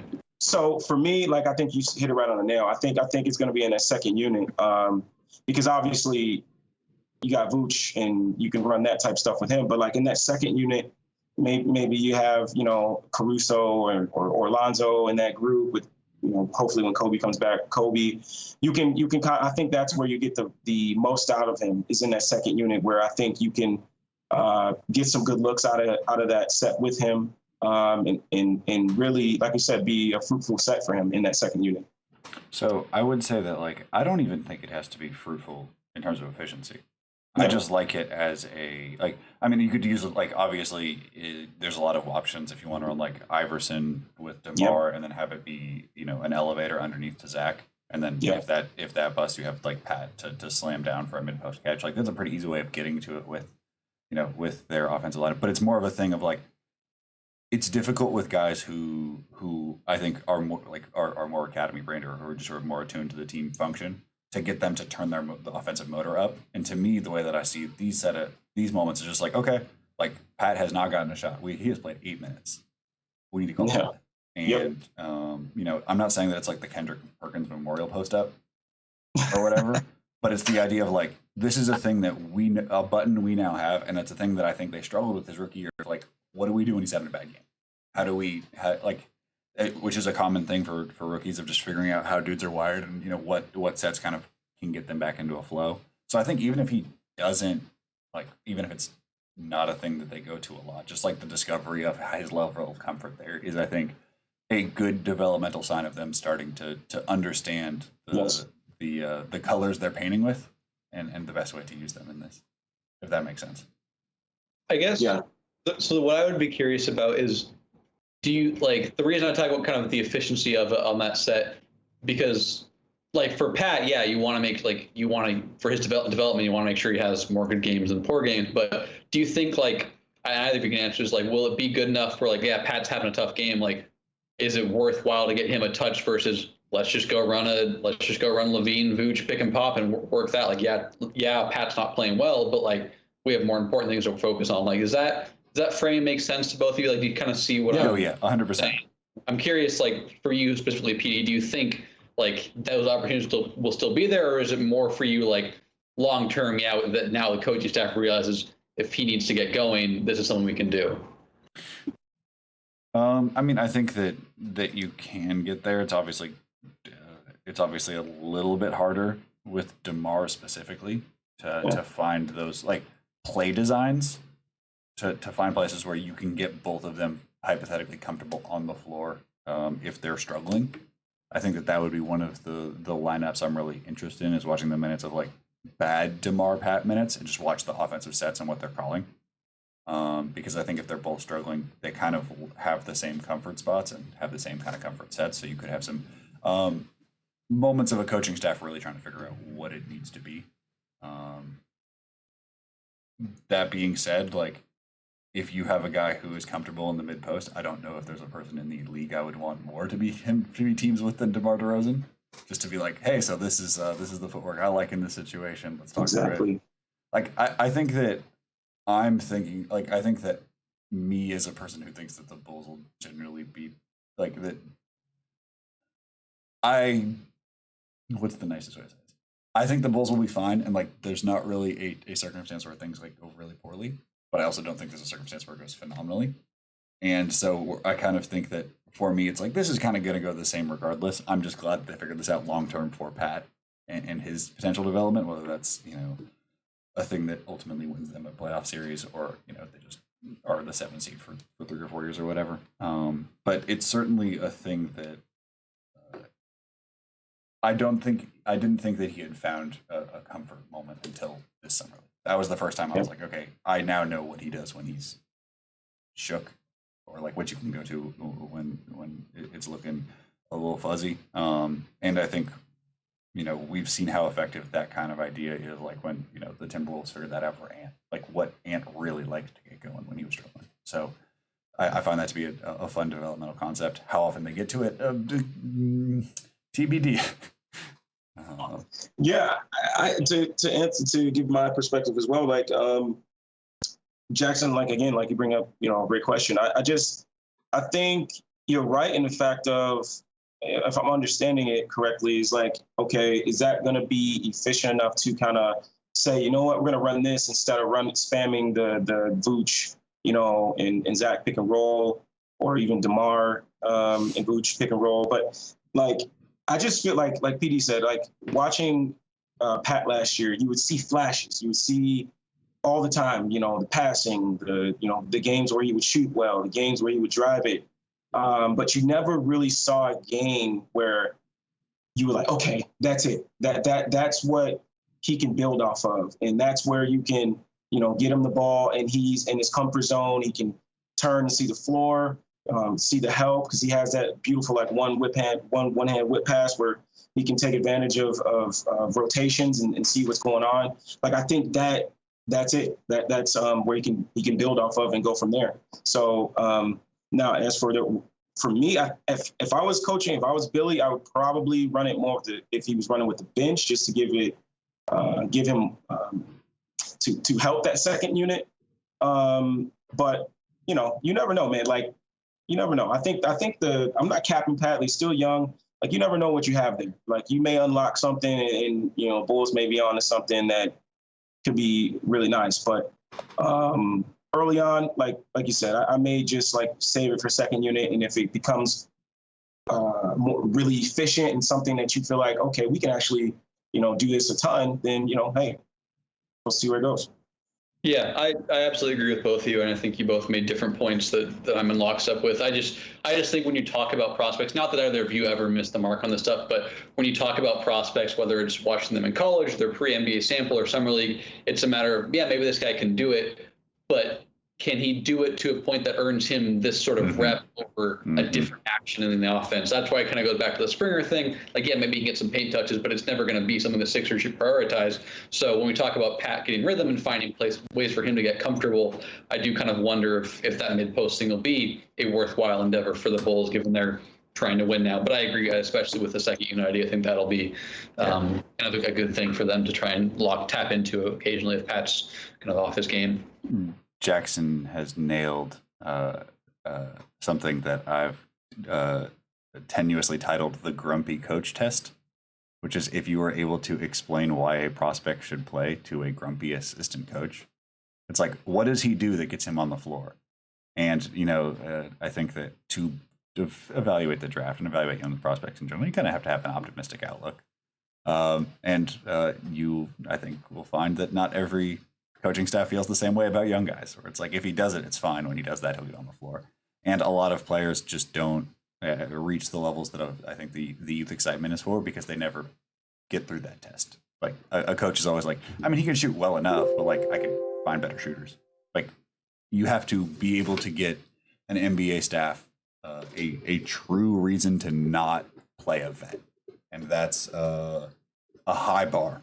NBA players are extraordinarily good, especially at the things that they're good at. So yeah, the Grumpy Coach Test brought to you by Patrick Williams. Are we good? Anybody else got anything else on our boy?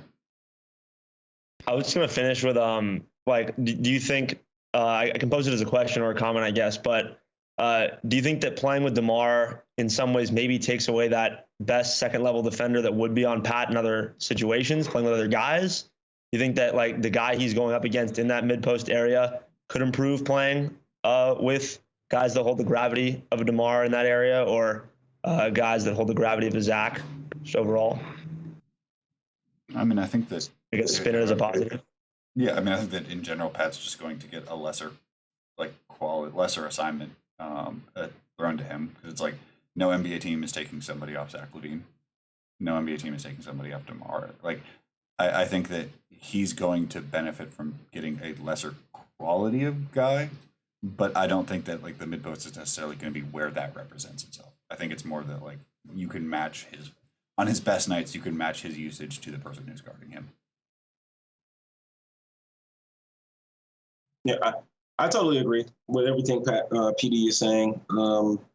One thing that I didn't touch on, which I feel like an idiot that I didn't, is his cutting. Like I think that's something that is going to be taken advantage of with like DeMar and the gravity that Vooch and Zach bring on to opponents. Is I think we saw a little bit of it with Thad when Thad was there. Is Pat's ability to cut, and I think that's something that is going to really show with the new guys that are coming in. Like I think he's going to get some really easy buckets off cuts this year. All right, shall we move on to Brandon Boston Jr. Asher, tell me about the areas of attention for BJ. Yeah, so the first one is pretty obvious. I think I added in like a comma when I sent this to you in the email. But valgus collapse has been a favorite phrase of your work, PD, and of evaluating different guys, and perhaps there's no better example of it than BJ. And those knees just kind of caving in, just weird inconsistencies in the lower body sometimes. Usually an upper half of the shot that looks pretty good and has looked pretty good, I think, since Sierra, since watching him in high school. But the lower body sometimes gives out. And then obviously what happened at Kentucky has, I think, something to do with the lower body. And there are many other factors I think that go into it. But obviously major slumps. So I think that's one thing that everybody's circling coming in to not only Summer League, but the NBA for BJ Boston. And then, yeah, I think that the first thing any NBA team is going to do with BJ is add core strength. And I think that there was enough time where he could have added some, I guess, obviously not near the amount he'll add as a full-time NBA player over the next couple of years. But there was some time in between Kentucky and Summer League to add a little bit of strength in that area. But also, I think it's a mental thing. When you add that strength, you have to suddenly think like someone that has that newfound strength. So how are you approaching contact? Like, are you still shying away from contact? Are you fading away?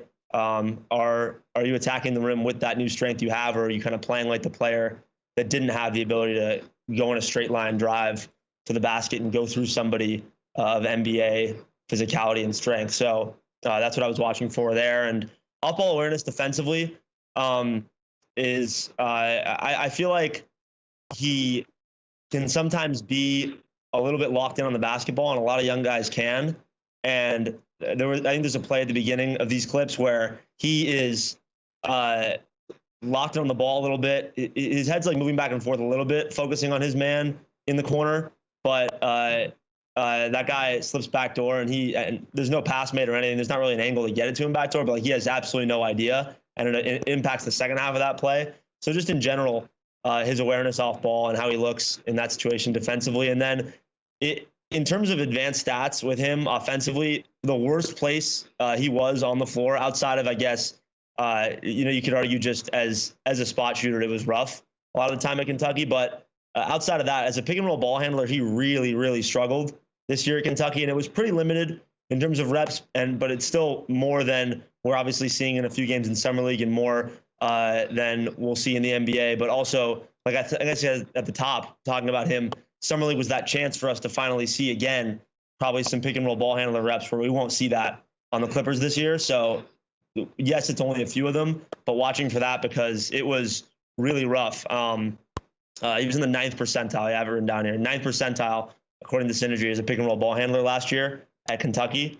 And then one area where he was really good at Kentucky, according to the numbers, and an area where he seemed to actually hit jumpers more often was in transition.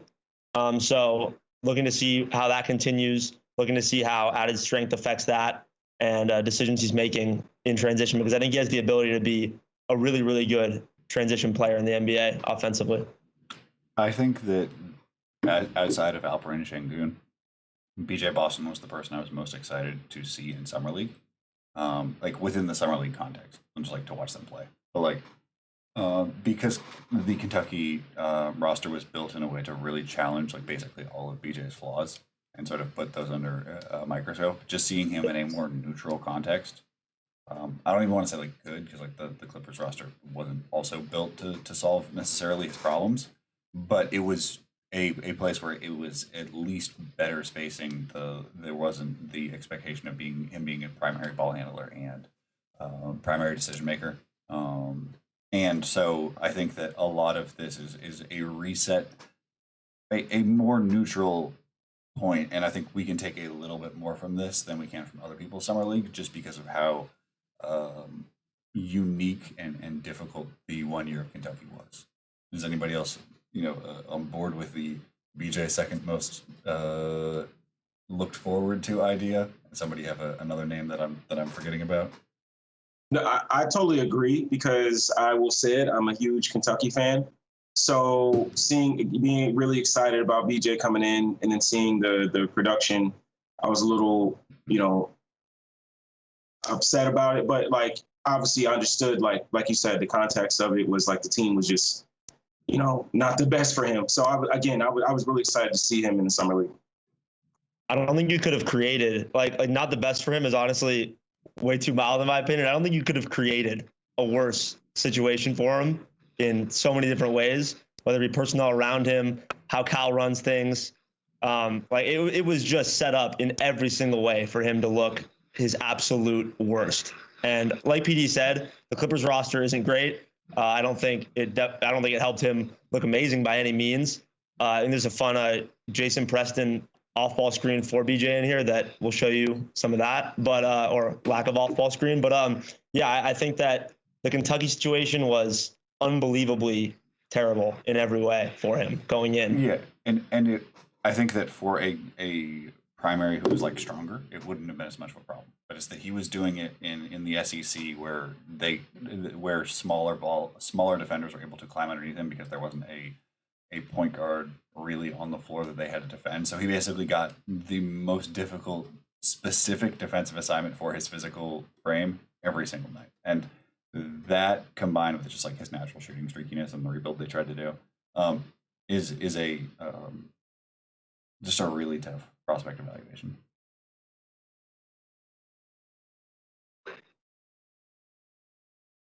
Yeah, so right here, and you talked about the rebuild too of the shot. I'll talk about that a little later. I forgot to talk about that at the top, but the base of the shot was something interesting to watch in general because of the rebuild Kentucky did. Here, I think he's made up his mind a little early that, first of all, he knows contact is coming. And this is an issue I saw at Kentucky a lot, where when he knows contact is coming, a lot of things just go away for him, decision-making wise. I think he's made his decision here pretty early that I'm getting to the rim, and I'm not looking for whether it's Preston, whether it's Scrub on the left wing. I'm not looking for that. I'm going to the rim. Anticipating contact, yes, but then when the contact comes and he has that wall around him, there's no real, second option there for him. He's barreling in, and he's out of control. And I think we saw a lot of this at Kentucky on the drive when contact comes. But yeah, like I said, he also has pretty relatively easy looks, I'd say, kick out looks for good NBA guards to make there, and he doesn't make any of them. For someone that has that really dug deep on BJ, which obviously I know it's PD, but that dug deep on Boston's like high school tape, are those plays that he would make back in high school, or is this is something that's been something with him for a while? I mean, I think that the strength differential made it less like there were still finishing issues and decision making, like processing stuff.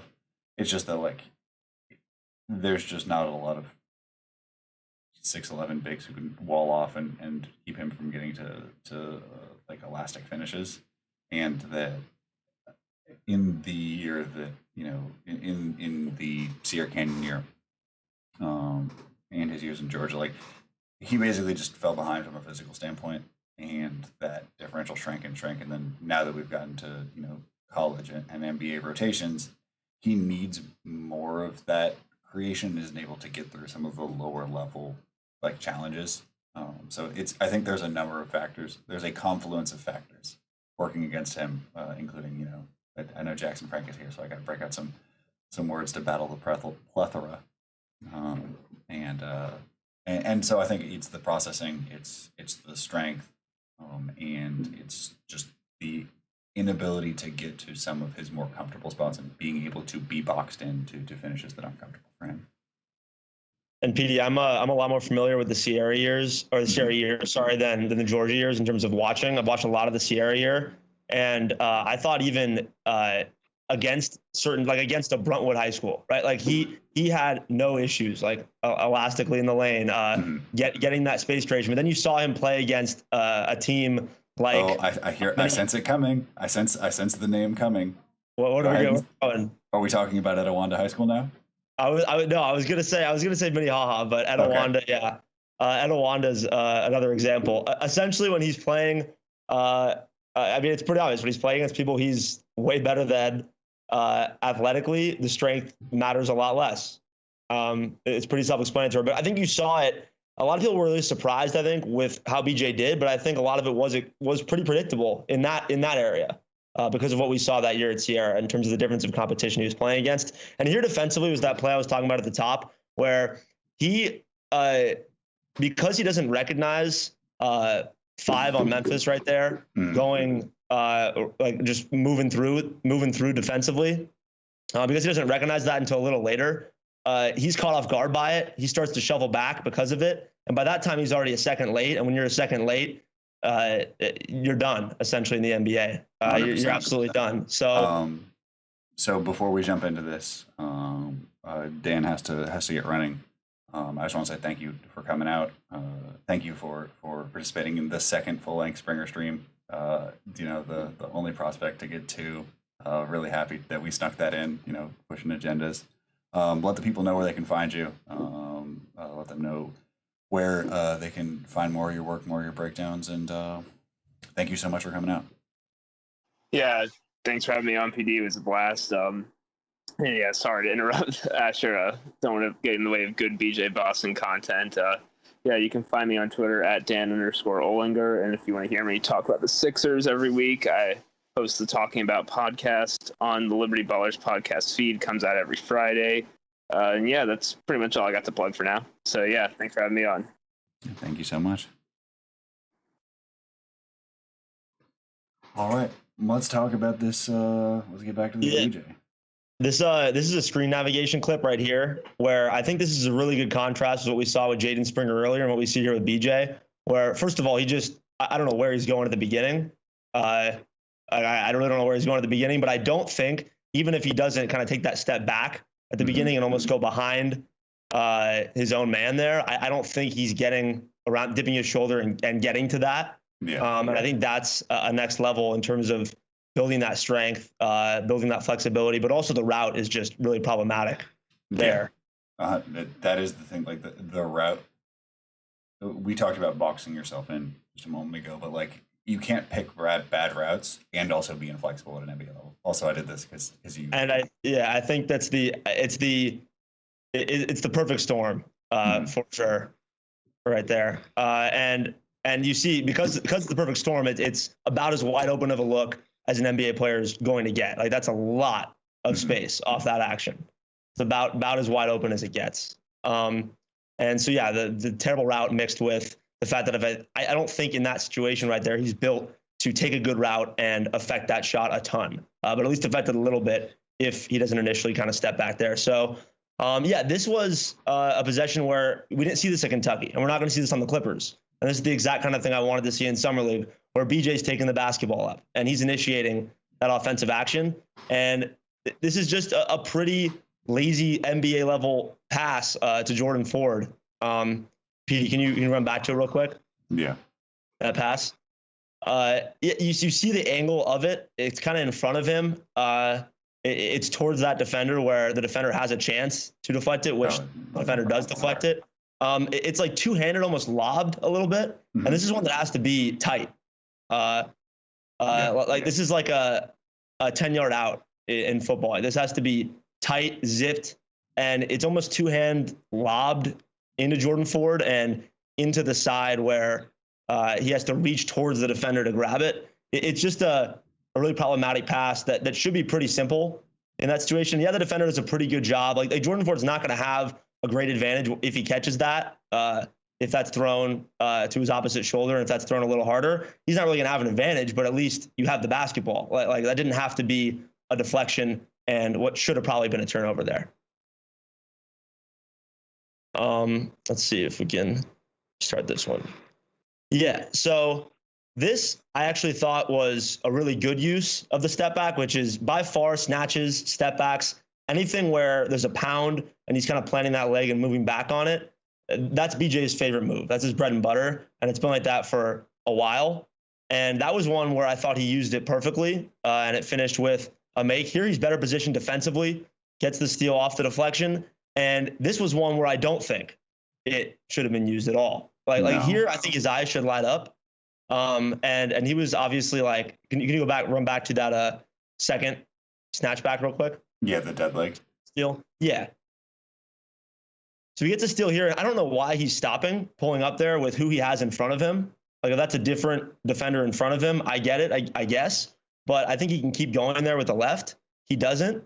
Versus this one makes a lot of sense. Like he has a lot of space and he's creating even more around that off the catch. And he's very smooth with it. Like I said, it's his bread and butter. And he plants that leg really well. The pound is smooth. And he transfers the weight really well on that. I think it's more of he uses it all the time. It's a crutch. Like it's a crutch move for him.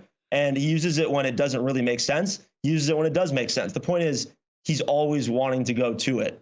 And there's another one, I think, a little later where there's going to be a lot of them. Yeah, there's a few more later. I think there's one specific later that is another decision where I don't get using it at all. Like it's about the only thing, and it's going to come up in a little bit, where it's the only thing that would allow his defender to get back into the play is doing that kind of step back or snatch back, and he goes to the step back. And so I'm excited to get to that one in a bit, but yeah, we can move on. If I could throw this to the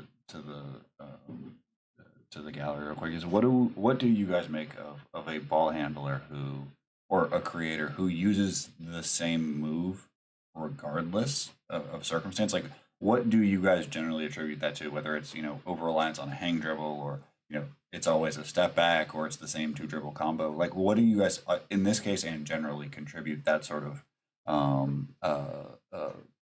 heuristic for trying to create open looks? I mean, honestly, they're human. When you like honestly, like if you have certain things that you're comfortable with, if you encounter any sort of like difficulty with it, you're going to fall back on it or kind of whatnot. And so, like in that sense, like, I didn't want to get all like meta about it, but like that's just how people operate, and that's how athletes operate too. Like you go to what's comfortable, and so for me, like and how I view it depends on its efficiency. Like if it's an efficient move for a guy, then I'm like, okay, we can work with someone here, we can build counters off of it, and then we can go. If it's a move they go to all the time and it's not really something that is efficient, then I'm a little more worried about it. But in general, I just read it. It just conveys a level of comfort with that move. But then at the same time, I don't know exactly where I'm trying to go beyond that, but I think the efficiency thing is my biggest point there, because if it's an actual weapon that defenses account for, opponents account for, then you can build counters off of it, and you can find other looks eventually that I think you can actually develop and train guys with. But it's all about whether it's an actually impactful move more often than not for me. And I think in watching him, Jackson, it was pretty rare to see a counter off of it. It was more just variations of the same thing, where he's shifting that weight forward and then stepping back in some way. The feet will change, like he'll invert a drag dribble, or he'll go to a classic step back, or he'll just do a basic like under snatch back, whatever it is. But it's all kind of a variation of the exact same thing. And there's never really that second level to it. It's almost always into a jumper or into a decision right away. I don't really see that counter yet from him. And how about you, Larro? What do you make of as a guy who has a lot of experience with BJ Boston? What do you make of the solutions pattern of just being like, okay, it's a negative momentum move? For me, I think I agree 100% with Jackson, because, and also Asher as well. Like, but like, in a way, for me, I just look at it as like, he's got the first part down. Like, there's guys that you like, man, if he could just get like a move, like a go-to move, like just something to add to his bag, to create space. Like he's at that spot now, right? He has that move. But I think, like, again, and this is where I agree with Jackson, is like, how efficient is it? Like, are you really breaking your game down and figuring out, okay, why, if I do this move on every touch I get, like, is it a deadly move where I can get a good look every single time? Or is there something where, okay, I have to get better at noticing and reading the defender and reading the space and reading everything about the particular play? Like, do I have to add something else? So I don't want to get all like deep, but I'll just say that I think it's a good thing that he does have a go-to move, but I think now he has to really like look at film and really look at the numbers and see like, okay, is this efficient enough to really rely on it? And that's where I'm at with it. Yeah, I mean, I think that having something that develops really well can be a gift and a curse, where it can create an underdevelopment of the other components of the move. So like oftentimes it'll be a two-piece combo that he has that doesn't quite click, and then sidestep. And it's because the first two parts, either somebody was trying to push him in a direction he wasn't comfortable, and that's how you get to the negative momentum. I think that's an important thing to sort of see is why it's happening so often, more than like that it is. And if the commonalities for it, like some guys just love, they're more comfortable shooting a certain way. Other guys, it's just like they, don't like to be touched, and so they'll step back to take it away from just the level of contact. And then certain guys are a different, breed still, would be guys who just like don't have a handle, but they have the separation moves. And I think there's a bit of each with BJ. And right there, like if we go back to that one more time, I think just like the last time we watched this, he not only does he pull up and transition where I think he has an advantage, he's got the whole world in front of him right here against somebody that he can beat just off a step. Like he can get by. I think that's EJ Liddell, or is that Weston? I don't know. Wrong Ohio State guy. Yeah, he can get by with a step. He doesn't need a step back. He doesn't need that move to create any space. He can get by to the middle, going right there, and essentially have whatever he wants. Here's another example where, and by the way, keep in mind, these are all these snatchbacks, step backs, whatever. This is like 5 times in maybe 12 minutes of him being on the floor. So like to put it into perspective, I'm using like a quarter and a half. He didn't even play the first like 6 minutes of the third quarter. So really it's like 12, 13 minutes. Here I actually like it. It's essentially 1-on-3 by the time he gets down. He doesn't really have any numbers running with him to do anything in a creative space. And I like if we can watch it one more time there on the right wing, I like this variation of it in this situation where he plants the left with the right as the pound dribble. And so it's inverted. as that drag dribble where he's kind of selling left because he's selling that middle, which I think is a more dangerous place to sell it, and then easily getting back into his shooting pocket with the right and raising up no hesitation. But because like that's an example where like 1-on-3, bigger guy backpedaling, can't really go middle. I think that's a really good example of where it makes a lot of sense to use that, and he hits the jumper. I have a question for you guys. So I think another thought popped up about this, like, because you're so right, like he's using this stuff like so often. But do you think this is a case where it's a guy? I don't want to say he doesn't play pickup at all, but like, is this a guy that is literally just cone work and not really playing a lot of pickup to pick up on, you know, these instincts that you got to have as a ball handler to read, you know, how a defender's playing you and just having that creativity? Because like when you start doing it like that much, you know, then it's like, you know, maybe he's just used to like, you know, going up against cone and not really seeing defenders and you know, really playing off of that. Like, is that a good thought, or like, how do you feel about that? I don't think it's that so much as when BJ was younger, he was a very, very good high school player. And at UK, as we've talked about, he wasn't very good. And now he gets to summer league, and you know his context is different. Again, for me, it's a guy who hasn't his role in different contexts continues to change, and when he's not that same level of player, we view it differently. So that's how I think of it.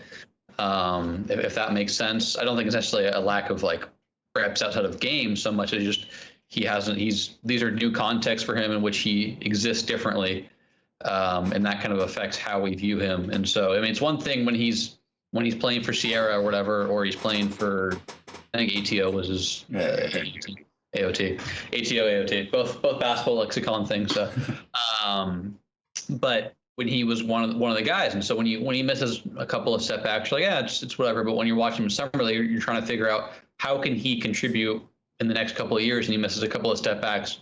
You probably magnify the kind of the importance of that, or so that's how I view it. But I don't think it's necessarily a lack of reps, you know, in pickup context. That's my take. I don't know if that's correct, but that's my interpretation, because he's just been in very different. He's existed in different contexts differently.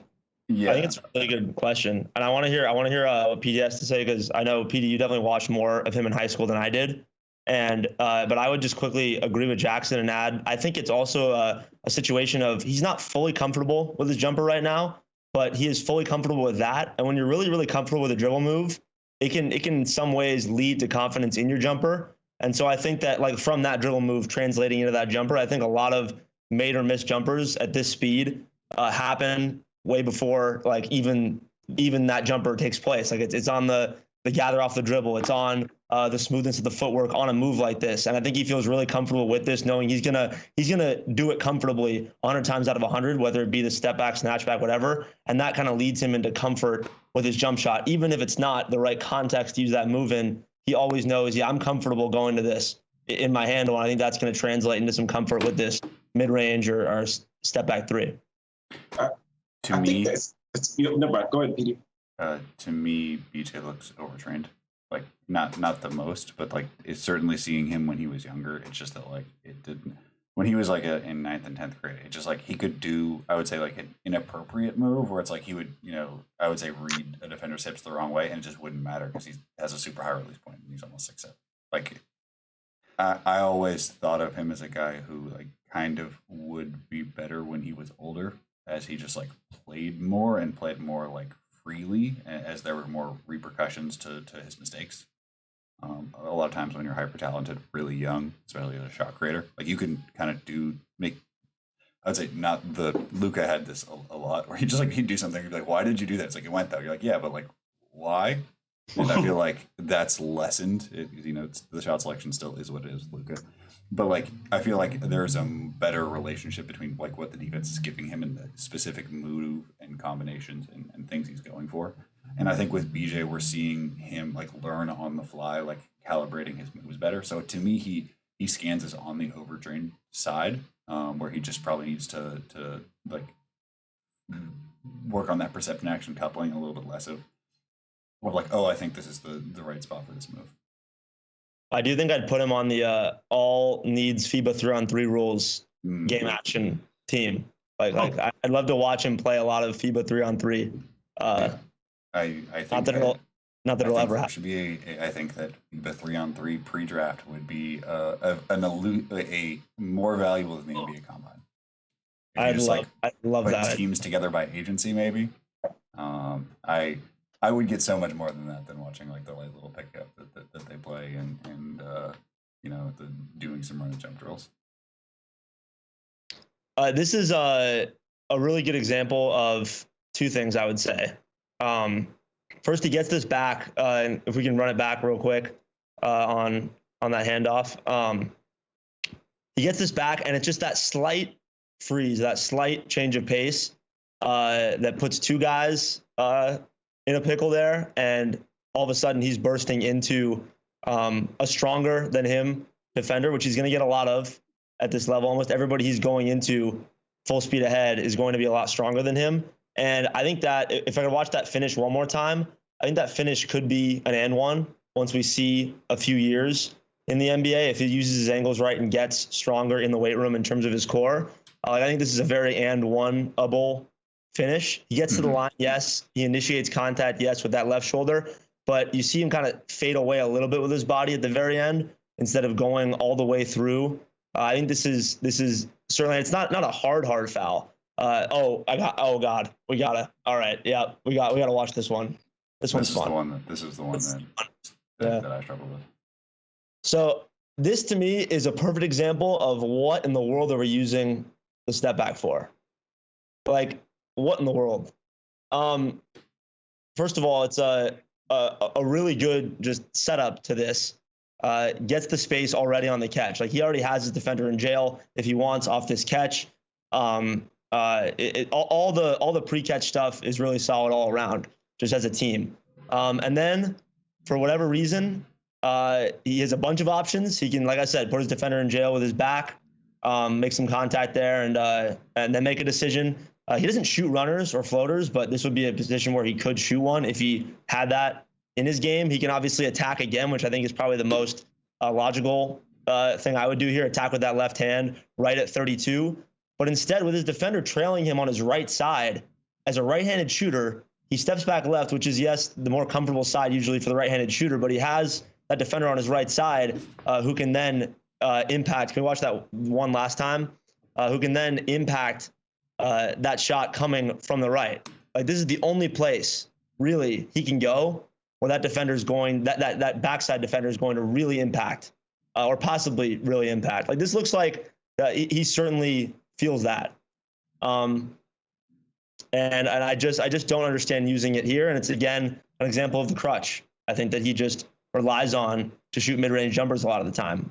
I mean, I think that he almost has, I think that like this would, there's a moment where he draws two defenders, and if I think that he up fakes at that moment, like if this had just been a pro hop right here, he has two. If he could just hold both, that's a dunk for the cutter. And instead, like if he had just changed up his footwork a little bit, the second he sidesteps, the big immediately drops back. He's like, oh, this isn't my responsibility. I think that if he had changed up the footwork to a pro hop, even like a 1-2, similar to like how Dylan Brooks uses them on his like over gathers, then the big reads this as an attacking moment. I think that it's probably in the Memphis scouting report that he doesn't take floaters, so they're like, oh, there's no worry for that. And just like this moment of having two guys guarding you, he's doing like this is great. He just doesn't keep them because of the specific footwork and his tendencies. So like I think that it's when we like when we're talking about like crutches, it's that he is in a little bit like holding himself. His current tendencies hold back some of the really good that he does, because like that would have probably been if he up and unders that or draws twos and kicks. That's probably the best play of the night from him. And it's just getting that little bit of tinkering out. Yeah, it's going to be a wide open weak side skip there as well. Like even if that defender does enough to negate him from thinking that the dunk is there, like he has a wide open shooter there in the weak side. So definitely. Yeah, here I think this is an overall Oh no, this is not that one. This is not that one at all. This is an example of him getting his weight shifted a lot defensively with at the point of attack. He certainly gets shifted. He leans, has a bad habit of like kind of leaning over. Yeah, Russ is out of his stance. No, it comes with the high hips, but He's going to be a guy that a Jaden Springer jab will send places. And yeah, overall, a lot of the things he does, whether it be his handle, whether it be his natural defensive positioning, is kind of higher up, I think, than most players. And I think it hurts him in a situation like that against a smaller guard, where I think a smaller guard gives him issues both in his handle and defensively, getting into his handle, but then also kind of shifting him defensively a little bit. Can we watch that one more time? which That part? defensive play? It's too, The defensive okay. play. So he's kind of bailed out here by Jay Scrubs, like half stunt forcing the pass, because I think that guard has to keep going there, but doesn't. And like I said, I think that with other NBA guards is probably a layup he's giving up, going right, and it doesn't end up in a made shot, but is what it is. Love this. Absolutely love this. Can we? Yeah, let's see. So, okay, watch Jason Preston. Does not know it's a double drag, but it is. I don't think Jason Preston set many off-ball screens at Ohio. In fact, I don't think I ever remember him setting one. But he doesn't really know it's a double drag. It is a double drag, I think. And despite Jason Preston not really setting a screen, I was gonna say he still hasn't set off ball screens. Don't worry. I do not think he's getting a screen assist for this particular effort. yeah. So despite that fact, here's It's the hands same. ready relocation. Really like the fact that his hands are ready this entire time. Like right there, his hands are ready off the offensive rebound. Before he even relocates to the corner, he is hands ready exactly where he wants them, ready to go up. And the relocation is smart. And then here's Preston kind of almost bonking into BJ, but BJ gets the clean look. And once again, the hands are there coming around. The hands are there, right there, boom. And then I like the base a lot here. On the jump, his feet, and PD, I know you've done a lot of looking at the Kentucky reconstruction of his shot, but I don't see when he takes off there, his feet kind of coming together and almost in the air, as they did in some other clips I've seen from Kentucky. They widened his base, and there the wide base looks really good because the wide base doesn't lose its effect once he leaves the ground. Versus in other clips at Kentucky, it did. And like I said, I think the top of the shot and overall, since like back to even watching him at Sierra, the top of the shot has always looked pretty good. It's always looked like a pretty smooth motion. It's always been the issue of either the knees collapsing before takeoff or weird things happening once he widened his base and then jumps in the air. And when weird things happening in the air where his feet like kind of come almost together in the air or he lands awkwardly. But that last one was a really good example of kind of everything coming together for him outside of Jason Preston almost taking him out. A little bit. I mean, I think the jumper is better. Do we have any final thoughts on BJ? I mean, I feel like what we've laid out is sort of things that have to be, this is going to be a season of tinkering and development for him. I feel like we're doing a good job of sort of laying out combining, the three parts of the pre-college sample, the Kentucky circumstance, and now this summer league. I feel like if you kind of like put all three together and squint a little bit, like you sort of get a clear picture of a guy who like has these extreme shot making moments, the ability to create, but also, has some I would say low hanging fruit that along with physical development that makes him for it. The most interesting prospect that the Clippers have had in what, like 5 years at a back of bench G League level. I don't mean that facetiously. I mean like this is the biggest project they've taken on. Yeah, I have a question. So like, let's say BJ, what's his ceiling? Like, what is his like optimal role on a basketball team in NBA level?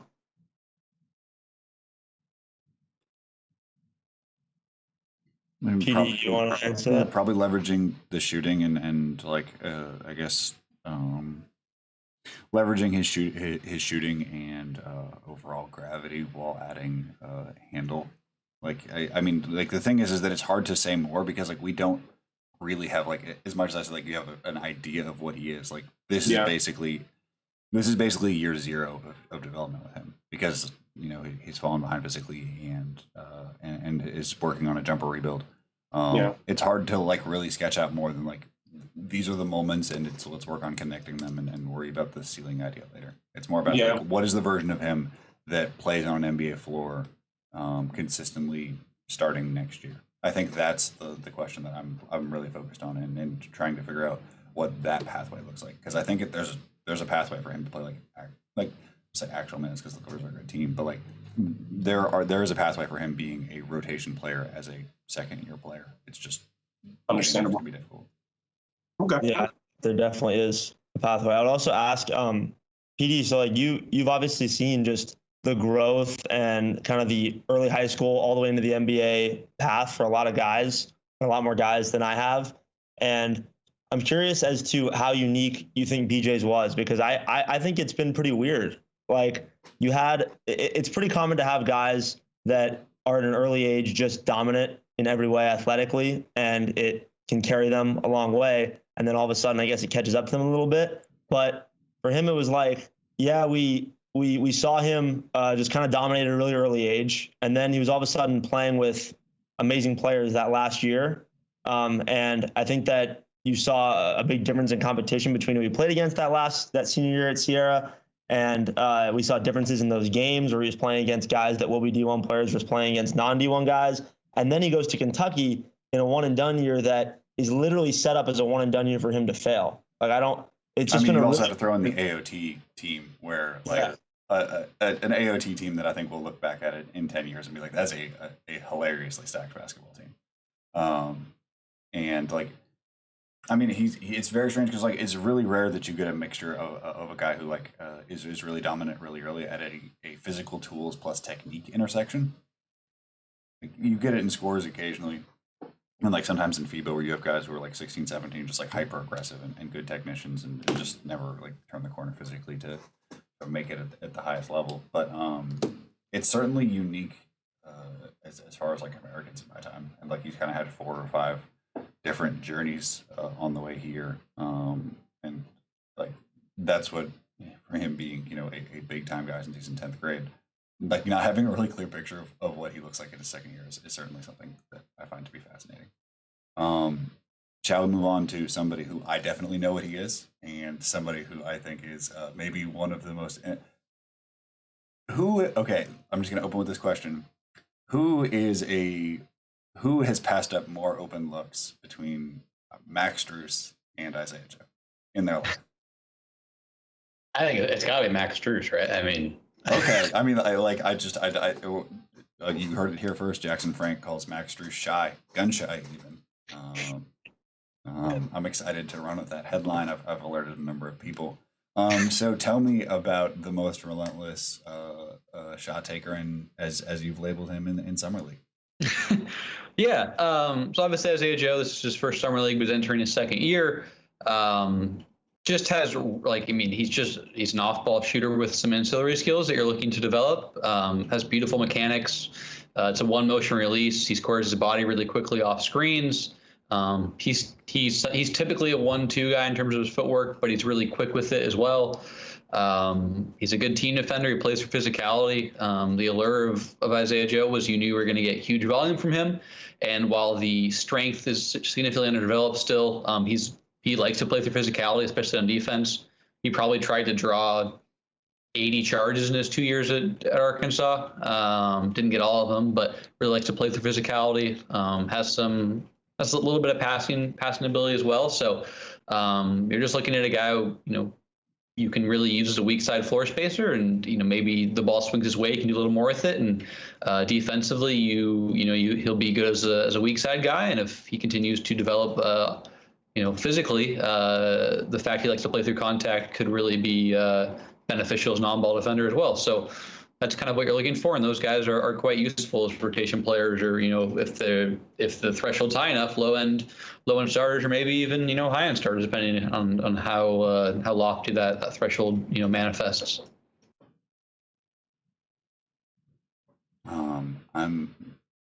Isaiah Joe was one of my favorite shows in summer league. It's also hilarious that the Sixers ended up with him and Maxey on the same team when they both were clearly like, I'm gonna get these shots up. Like, no, I love that for both of them. It's just a thing that's like, there were some tough possessions at times. Let's get into Isaiah Joe. Yeah, so this one's simple. He does really well to get over a couple of pin down screens here for handoff, whatever it is, for Isaiah Joe. Jordan Bell and Jalen Johnson don't really set great screens because they're notorious for not setting great screens. But I love the technique from Joe on that first play. Gets low, he dips his shoulder, he stays attached, and that handoff they try to run for just a simple play to get Skylar Mays downhill doesn't work. Really simple play, but that's something that Isaiah Joe struggled with at times last year, even though he was solid defensively, was he had a tendency to get lit up by screens. A lot of times there are weak side things where the ball wasn't really involved in an action, but I just liked that play. I thought it stood out, showed some improved screen navigation, and just the technique was really good. That's a simple play where I don't recall how that play ends, but the simple play that can go overlooked because that is Atlanta's primary action, is to get Skylar Mays, their second best shot creator on this team, downhill against a guy who he's physically stronger than, and Isaiah Joe doesn't let it happen because of really good technique and execution on the play.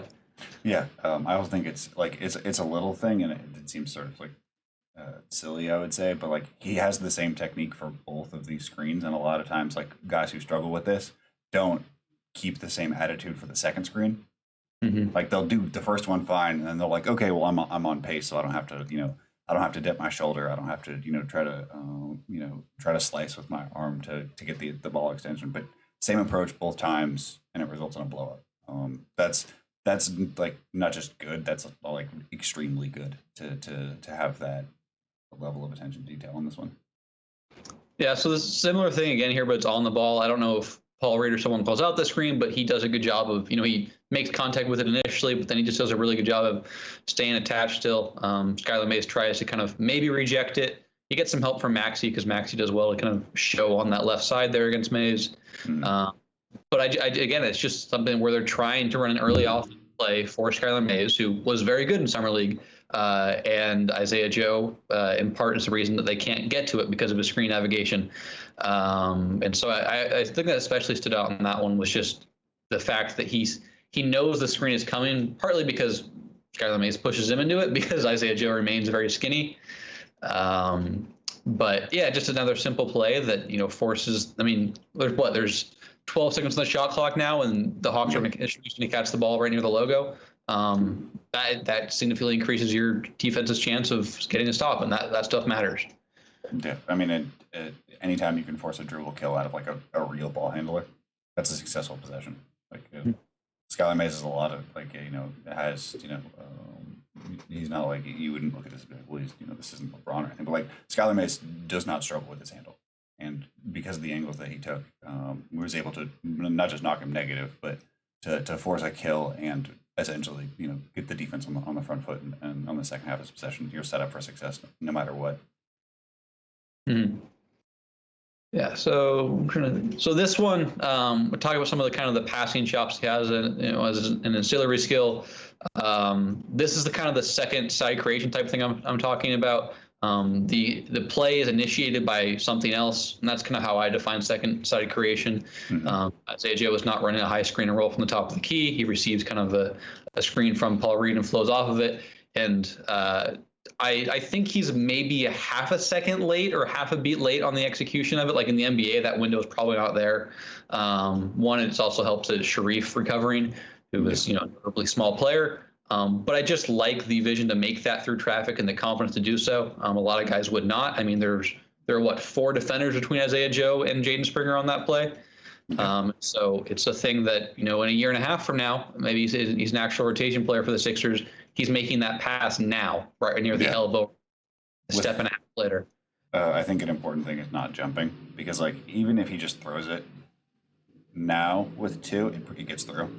But the time it takes him to jump and then release is that half second that like Sharif is already turning to run as the ball is coming out, because he's like, the ball's not going to happen, and that allows the X out to really happen. So I think that this is the right decision. It's just the getting going from recognition to action is still a little delayed, but like this is a good sign considering this is a positive indicator of future stuff. And I think it helps too that it works against him that it's Jaden Springer in the corner, who people know is not going to likely take that spot up three. If this is Isaiah Joe in a rotation role for the Sixers, if that's Tobias Harris in the corner, who I guess obviously is another guy who's a little bit notoriously gun shy but has more creation ability. Is that low man on the weak side in Sharif's place? Are they not stunting as hard on the roll because they see that Isaiah Joe is eyeing the corner?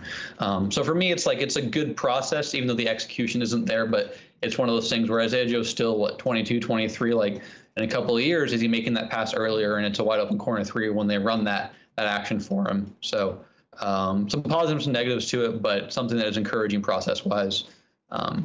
Again, another process-wise play I like more than anything, Jaden Springer. There's a gunshot play right there. I like that he senses that Sharif is icing that screen pretty early and gets downhill.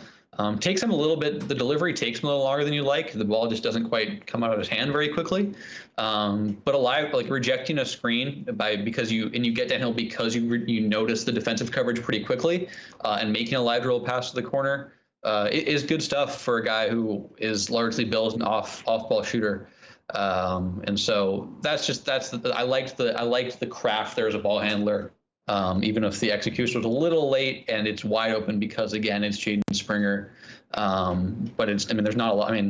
The three guys around him, the three guards around him are Tyrese Maxey, Jaden Springer, and Aaron Henry, who are not they're not the JJ Redicks of the world. They're not Isaiah Joes. They're not Furkan Korkmaz's. So maybe those reads are more open because of who they are as shooters, but I just really like that play because of how quickly he reads the defensive coverage more than anything and has some faculty to deliver that live dribble skip or swing, whatever you want to define it as, even if it's a little slower than is preferred. It's also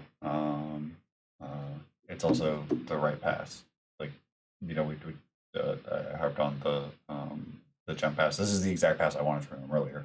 He gets it off. Yeah, there's a little bit of delay as he gets it from the handle out, but it's the right pass at generally the right time in terms of decision making process and rotations. So again, positive indicator. Mm-hmm. This one's pretty straightforward. I talked at the jump from how good his mechanics are off movement. Just look how quickly he squares his body. I think he hops into this one. Maybe let's see. No, he 1-2s it. But still, the degree with which he squares his body is really quick. If you're harkening back to Sixers, JJ Redick has been phenomenal at that for years. I'm not necessarily saying he's JJ Redick yet, but the ability to square your body that quickly is really important. He doesn't care at all about that kind of side rear view contest. Nope. Look how upright his body is. If we want to compare him to his teammate Aaron Henry, you can pull up an Aaron Henry three, and the posture is way worse. So that's a simple play, but it's a really good early. It's just a simple thing there, and I like it a lot. Just shows how good he is as an off-ball shooter, his mechanics and process. Here, kind of more second side creation again. I like the advantages he creates off ball. One of the reasons I liked him as a prospect is because of his ability there. He just keeps moving back and forth to get a little bit of an edge on Skylar Mays here. He goes up, he fades back, and then Mays kind of settles, and then boom, he's back into the handoff, and that's all he needs. And here, if you pause it, which one? Right at the pause. Yeah. I love how tightly he's routing around that screen. There is no way that Skylar Mays is going to stay attached on the play there. He is basically, he's giving a shoulder to Filip Petrushev's thigh. Which is perfect technique. That is precisely how you would teach that. There's no chance for a defender to get any work. They have to go all the way around, or go under, which is its own death sentence. Perfect. Yeah, yeah. If you go in there against Isaiah Joe, he's pulling that for three because he has some comfort as a off the dribble shooter in certain scenarios. So I just love that part of it. And then you keep playing it. He leverages the throw to the jumper. The process looks like he's going to pull up for a little runner there. The big man commits, little stunt. Petrushev's open. He makes a timely read. Little floater. Petrushев has good interior touch. So just really like that play. The entire reason or the entire process of it. Here on the flip side, you see the deficiencies with core strength. He doesn't really he's not uncomfortable playing through it, but he gets perturbed by it pretty easily. They try and run kind of again, it's a second side action. He's working off of somewhat of an advantage already.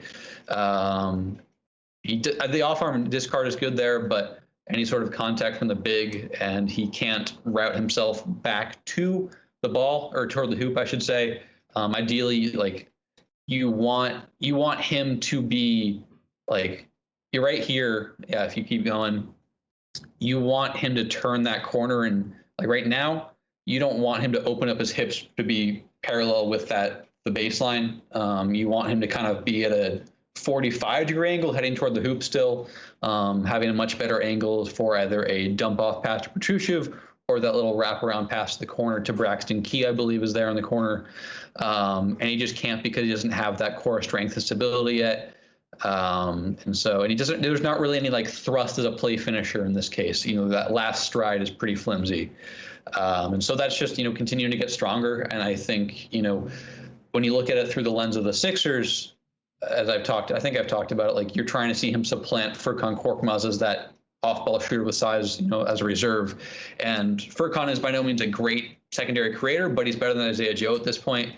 And I think if this was Furkan in this situation, he's either getting up a floater to let Petrushев either try and get a putback, or he's making the wraparound for a wide open corner three, or maybe Braxton Key is catching the ball in that corner and then making the swing, taking a couple dribbles and then swinging to the wing for another open three for someone else. And Isaiah just is not capable of that because of his core strength deficiencies currently. Yeah. I don't know who this pass was to. I think it's an audacious pass to Korkmaz, or not Korkmaz, to Petrushев, excuse me. I think he just gets knocked off balance and he senses that he's going to fall out of bounds. That's my read on it. And he gets disturbed by the stunt from the strong corner too a little bit. I think he loses the handle and maybe just tries to get the ball out before he falls. But yeah, because the dig makes contact. Like the dig dislodges the ball from his hand. That's why it weirdly slips out. I just don't know what his plan was because to me there's a hook pass before the big makes contact. Like the corner is like you could just throw the hook as soon as down. You can get that out. It's just that he drives into 4 spots and then tries to pull magic out knowing that he's skinny. It's just that's a really tough decision making process, and in watching this probably 20 times, I just didn't have a clear idea of what he was trying to do other than a broad panic. Yeah, and if he's physically capable of taking another stride and a half, I think he's getting Skylar Mays to commit from that weak corner, and there's a wide open corner three, but he just can't do it because of his physical limitations. Here, we're talking about the 2-point scoring. If you know anything about Isaiah Joe, he is a masterful shooter in both volume and pretty good efficiency from three. Inside the arc, it's never been good. You think he was 2 of 9 in summer league. The numbers aren't good from 3 or from 2 either during his time at Arkansas or his first year with the Sixers. Excuse me. So can we rewind back to that previous play where he settles for the elbow jumper? I think it's so. If we can maybe go back to trying to figure out where, right about there. Pause, right kind of this top of the when the paint becomes a different color, that little semicircle.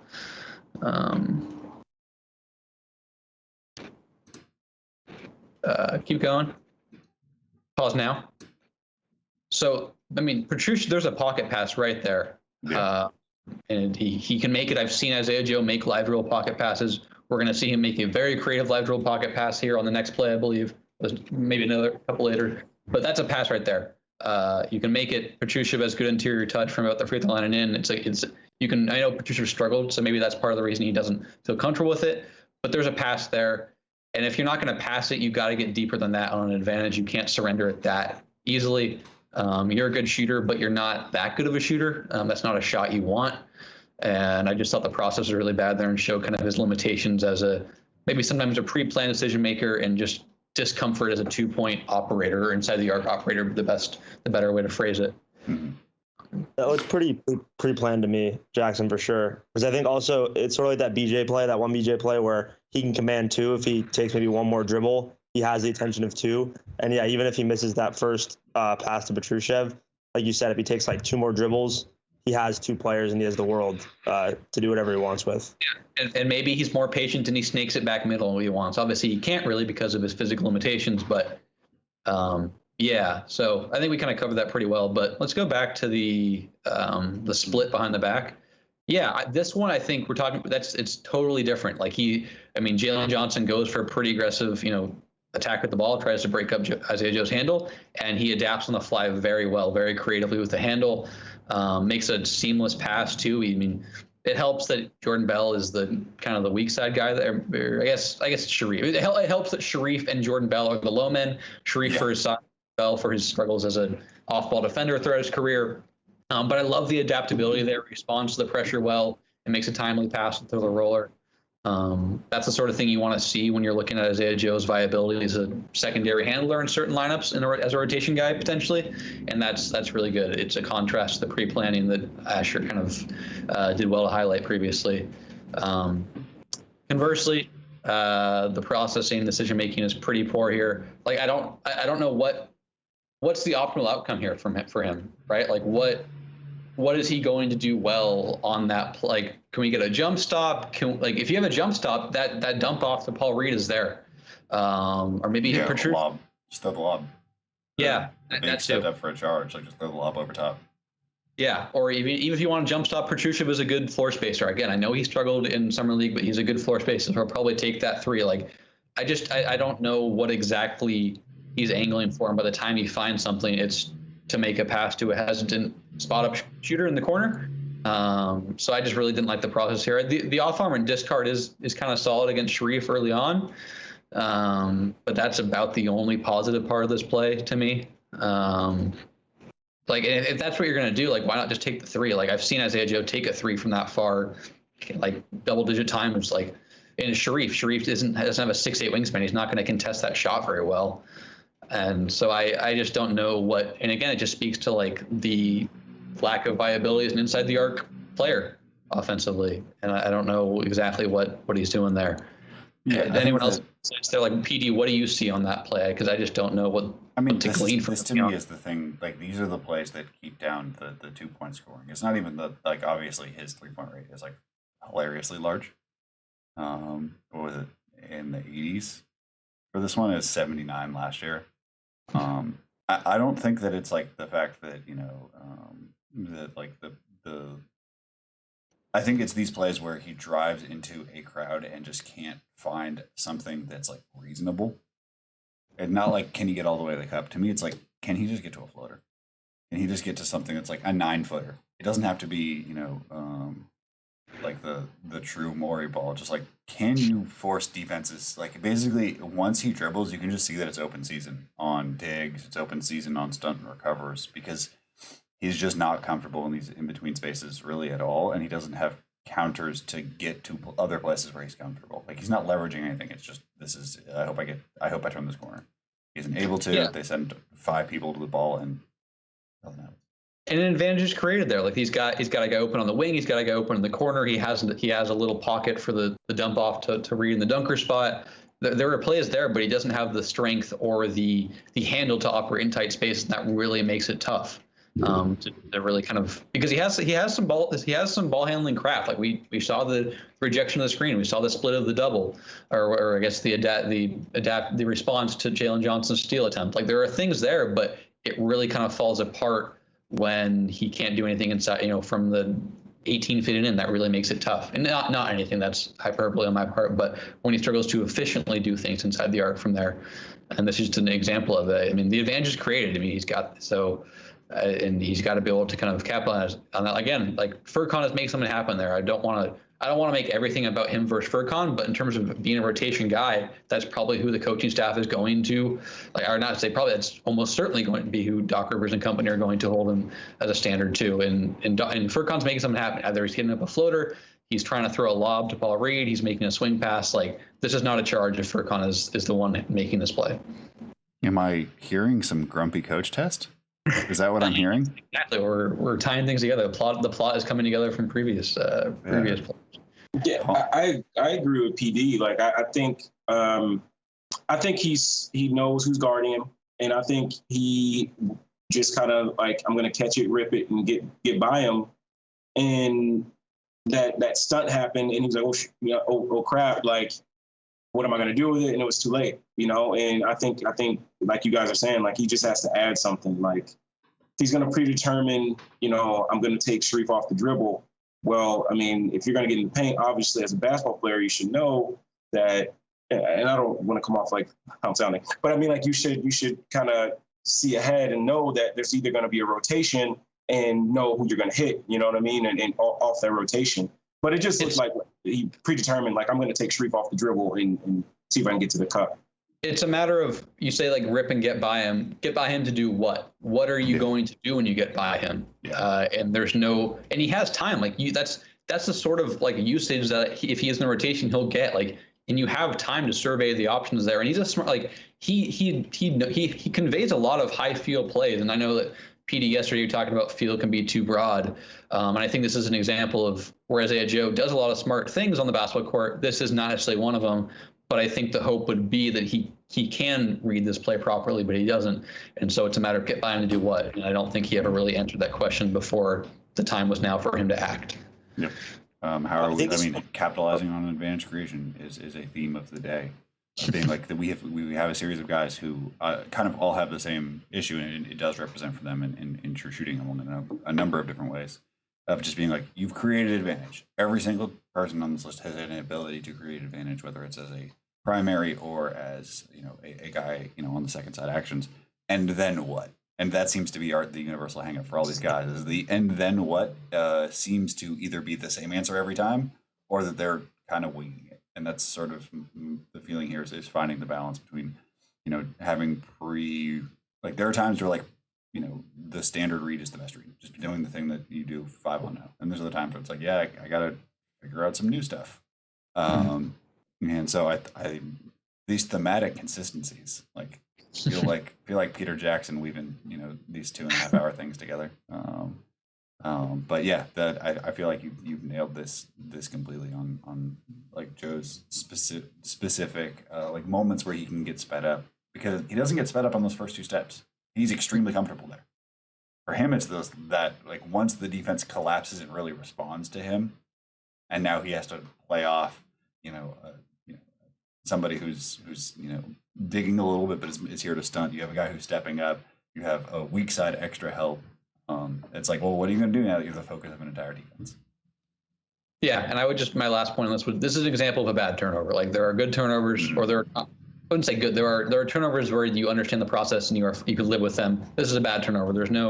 He's not creating anything that's he's not aiming to create anything that's going to be fruitful if it gets through.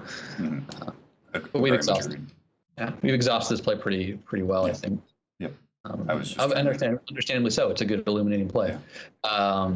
This, I mean, just we want to take it back to a negative play. Like, this is a pocket pass. Like it's a wonderful pocket pass. It's a flexible decision-making play. It's creative decision-making, however you want to term it.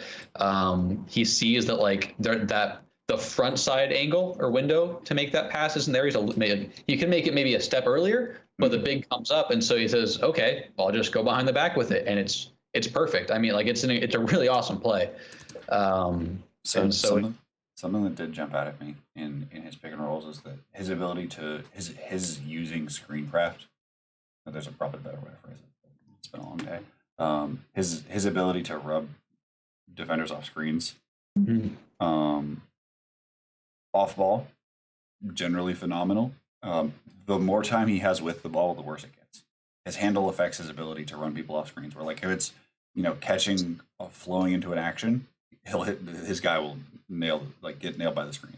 But if he has to set them up in a 2-guard setup or a 1-guard setup, you get situations like this where like this is a pretty clean go. Like he gets lightly tapped by the screen, but like that's a solid enough outcome. That looks like a coverage.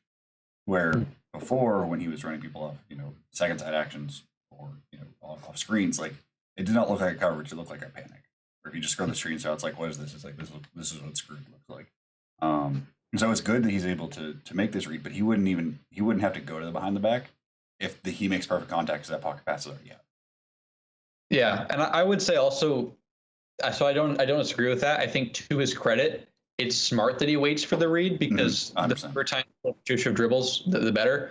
And also, like if he makes that pocket pass initially, Skylar Mays is there, or AJ Lawson is there as a low man, and so I like that he waits. But I definitely agree that like it's one of those things where he put himself in that situation where he had to bust out a pretty awesome behind the back pocket pass. So pros and cons to it, absolutely. But I think I take away from him. Now, I don't know if you disagree, but I take away more positives from him, especially because of we've talked about the pre-planning, the premeditation. This is the opposite of it. Like I think he realizes maybe, okay, that opening window isn't the right time to make it. I'm going to take a half dribble, force the man the drop big to commit, and then I'll force the guy who kind of is tagging or he's bumping, I guess, from the wing to retreat and I'll make the pass. So I like this play, but I definitely agree that, and I just think it sums him up well. Like he can do a little bit on the ball, but you want him off the ball and taking those tight angles around screens and creating advantages that way. But I like the adaptability and the creativity and process and approach here because, like it's not all. I mean, it's a limitation of his. Like he can't hold off that guard as well as he like because of his strength. So he adapts and he makes the most of it. Yeah, I don't want to say that it's a negative that he doesn't run guys off screens. I mean, I think it explains his usage more than anything. It's that like I think that the two things that we're talking about are procedural in that like he recognizes that the guy doesn't get hit by a screen, so he does wait. And that's, I think, the difference between younger guys in summer league and older guys is that younger guys may not recognize the procedural thing, and they're like, oh, they're in drop, I'm going to throw the first one. And he's like, okay, so he didn't get hit by the screen. I need to stall a little bit. Okay, this big is still climbing. Okay, now I have the behind the back. And so it's adaptability is a great word, and it's pointing out that like because it's not if then, it's I saw then this happened, then I saw that this happened, then I saw this happened, and you can just see that like there is a great processing there. It's just getting that application broader and getting him more comfortable when when he's in newer situations like attacking sort of like 1-on-5 downhill. Yeah, and I keep, because I want to look at everything for Isaiah Joe here through the lens of what's going to get him rotation minutes, and like his defense is better than Furkan's, but it's a matter of can he replicate, or at least approximate roughly what Furkan offers as a secondary creator, and this is an example of a thing that like if Isaiah Joe can do this. I'm not asking him to make it behind the back pocket pass the roller and stride every time, but if he can have that sort of creativity in terms of how he processes things and his usage, rather than maybe some of the rigid processing that we've seen on previous plays, that's huge, and that'll and especially inside the arc. Everything's about inside the arc. Like I have no qualms or worries about Isaiah Joe as a 3-point shooter. I think he's always going to be worthwhile in that regard, but it's about being good enough in other areas to warrant the usage as a 3-point shooter and whatnot. So this is a good example of that. Let's see. I think we have a couple more. I do not remember. Oh no, I do remember the end of this game. Yes, now I very much do. Yeah. So it's another example of kind of the off movement shooting from him. It's like kind of a Spain pick and roll type thing, but no real back screen. And so he just it's an initial screen, then it's a slide screen type play or a ghost screen, and it helps that Sharif as the recovery man, but no hesitation. The footwork's good. He squares his body really quickly, and that's the sort of thing. I mean, the Sixers. I mean, I don't know if they ran it. They didn't run as much this year with Doc Rivers in town, but they still did run it. Excuse me. They love their end of quarter guard actions with an off movement shooter. They run it with Furkan. They ran it with JJ Redick back in the day. If Isaiah Joe's in the rotation, you're going to see this sort of play at the end of a first quarter when the bench heavy units are out there. Shout out to Doc for the bench heavy units. But just again, we're looking at everything through the lens of what's going to get him minutes for the Sixers this year. This is the sort of usage you could see with him. Obviously, this is a Sixers playbook. They're trying to create continuity between something with Isaiah Joe and Tyrese Maxey, a couple of guys who could be rotation players, even Paul Reed potentially. So the sort of usage you're going to see from him, because the Sixers run this action all the time, late in games, or not late in games, late quarter, late clock, and it just shows. I mean, he's just so good at that quick shot prep, and the mechanics and the release are gorgeous. And so really good example of why there's a lot of value in playing Isaiah Joe, because he is so good and a versatile off-ball shooter. So yeah, this is a RAM screen into a roll and replace. Like it's supposed to look like Spain, and that's a guard roll and replace that gets flared out to trigger what's usually going to be a show. To draw him high, and because if Sharif sticks, it's just a downhill for a lob. Like because the original what would have been Spain is still here. You're trying to get this downhill. And the reads for the things is Maxi are if Sharif sticks, shooter. If Sharif moves, downhill lob. It's a beautiful bit of playcraft, and also the ability for Isaiah Joe just to catch and be like, it's going up. No questions. It's the energy transfer that he has is a thing that is startling to watch. There's just no wasted movement in catch fire. Yeah, it's awesome. I mean, we contrasted Jaden Springer from an hour and a half ago. Obviously, very different players, but yeah, it's beautiful from him. He's just a really good shooter. I mean, I think the goal for him should be to get to that 38.5 to 40% range this year, rather than 30. I think it was at 36.8 in the regular season last year.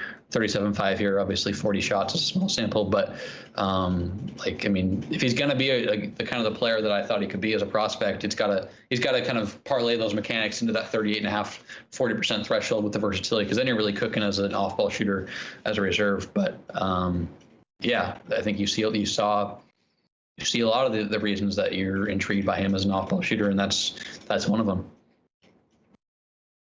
All right. Any final thoughts on Isaiah Joe or things we've seen, or overall themes since we're putting a bow on this one? Thoughts on the true shooting, the true shooting bad experience. Don't all jump out at once. I will say, man, Jackson, flawless, brother. I feel like Isaiah. I feel like I know Isaiah Joe. Like I've been coaching him for years. I've watched every game he's played the last 2 years, going back to Arkansas. So he might be the young guy I know better than anyone else, honestly. But I appreciate it. Yeah, dog. Man, I'm gonna have to go back to the drawing board. I got to bring my A game for everyone here. I got to make sure I'm talking. I picked Isaiah Joe for a reason. I had to be a guy I knew like the back of my hand. And you just the one. I picked on Tyrese Maxey, but I wanted to talk Isaiah Joe. I thought he would be he's a fun one. So appreciate it. Another past first player, Tyrese Maxey, in the summer league setting. Maxey was so much fun to just watch him. I think he's ironing out the hitch in real time on his gather. Which is great to see. Obviously, it's been a little bit of a long-term thing, but not shy. I think he might have made like 3 purposeful passes in his 2 games. Honestly, good.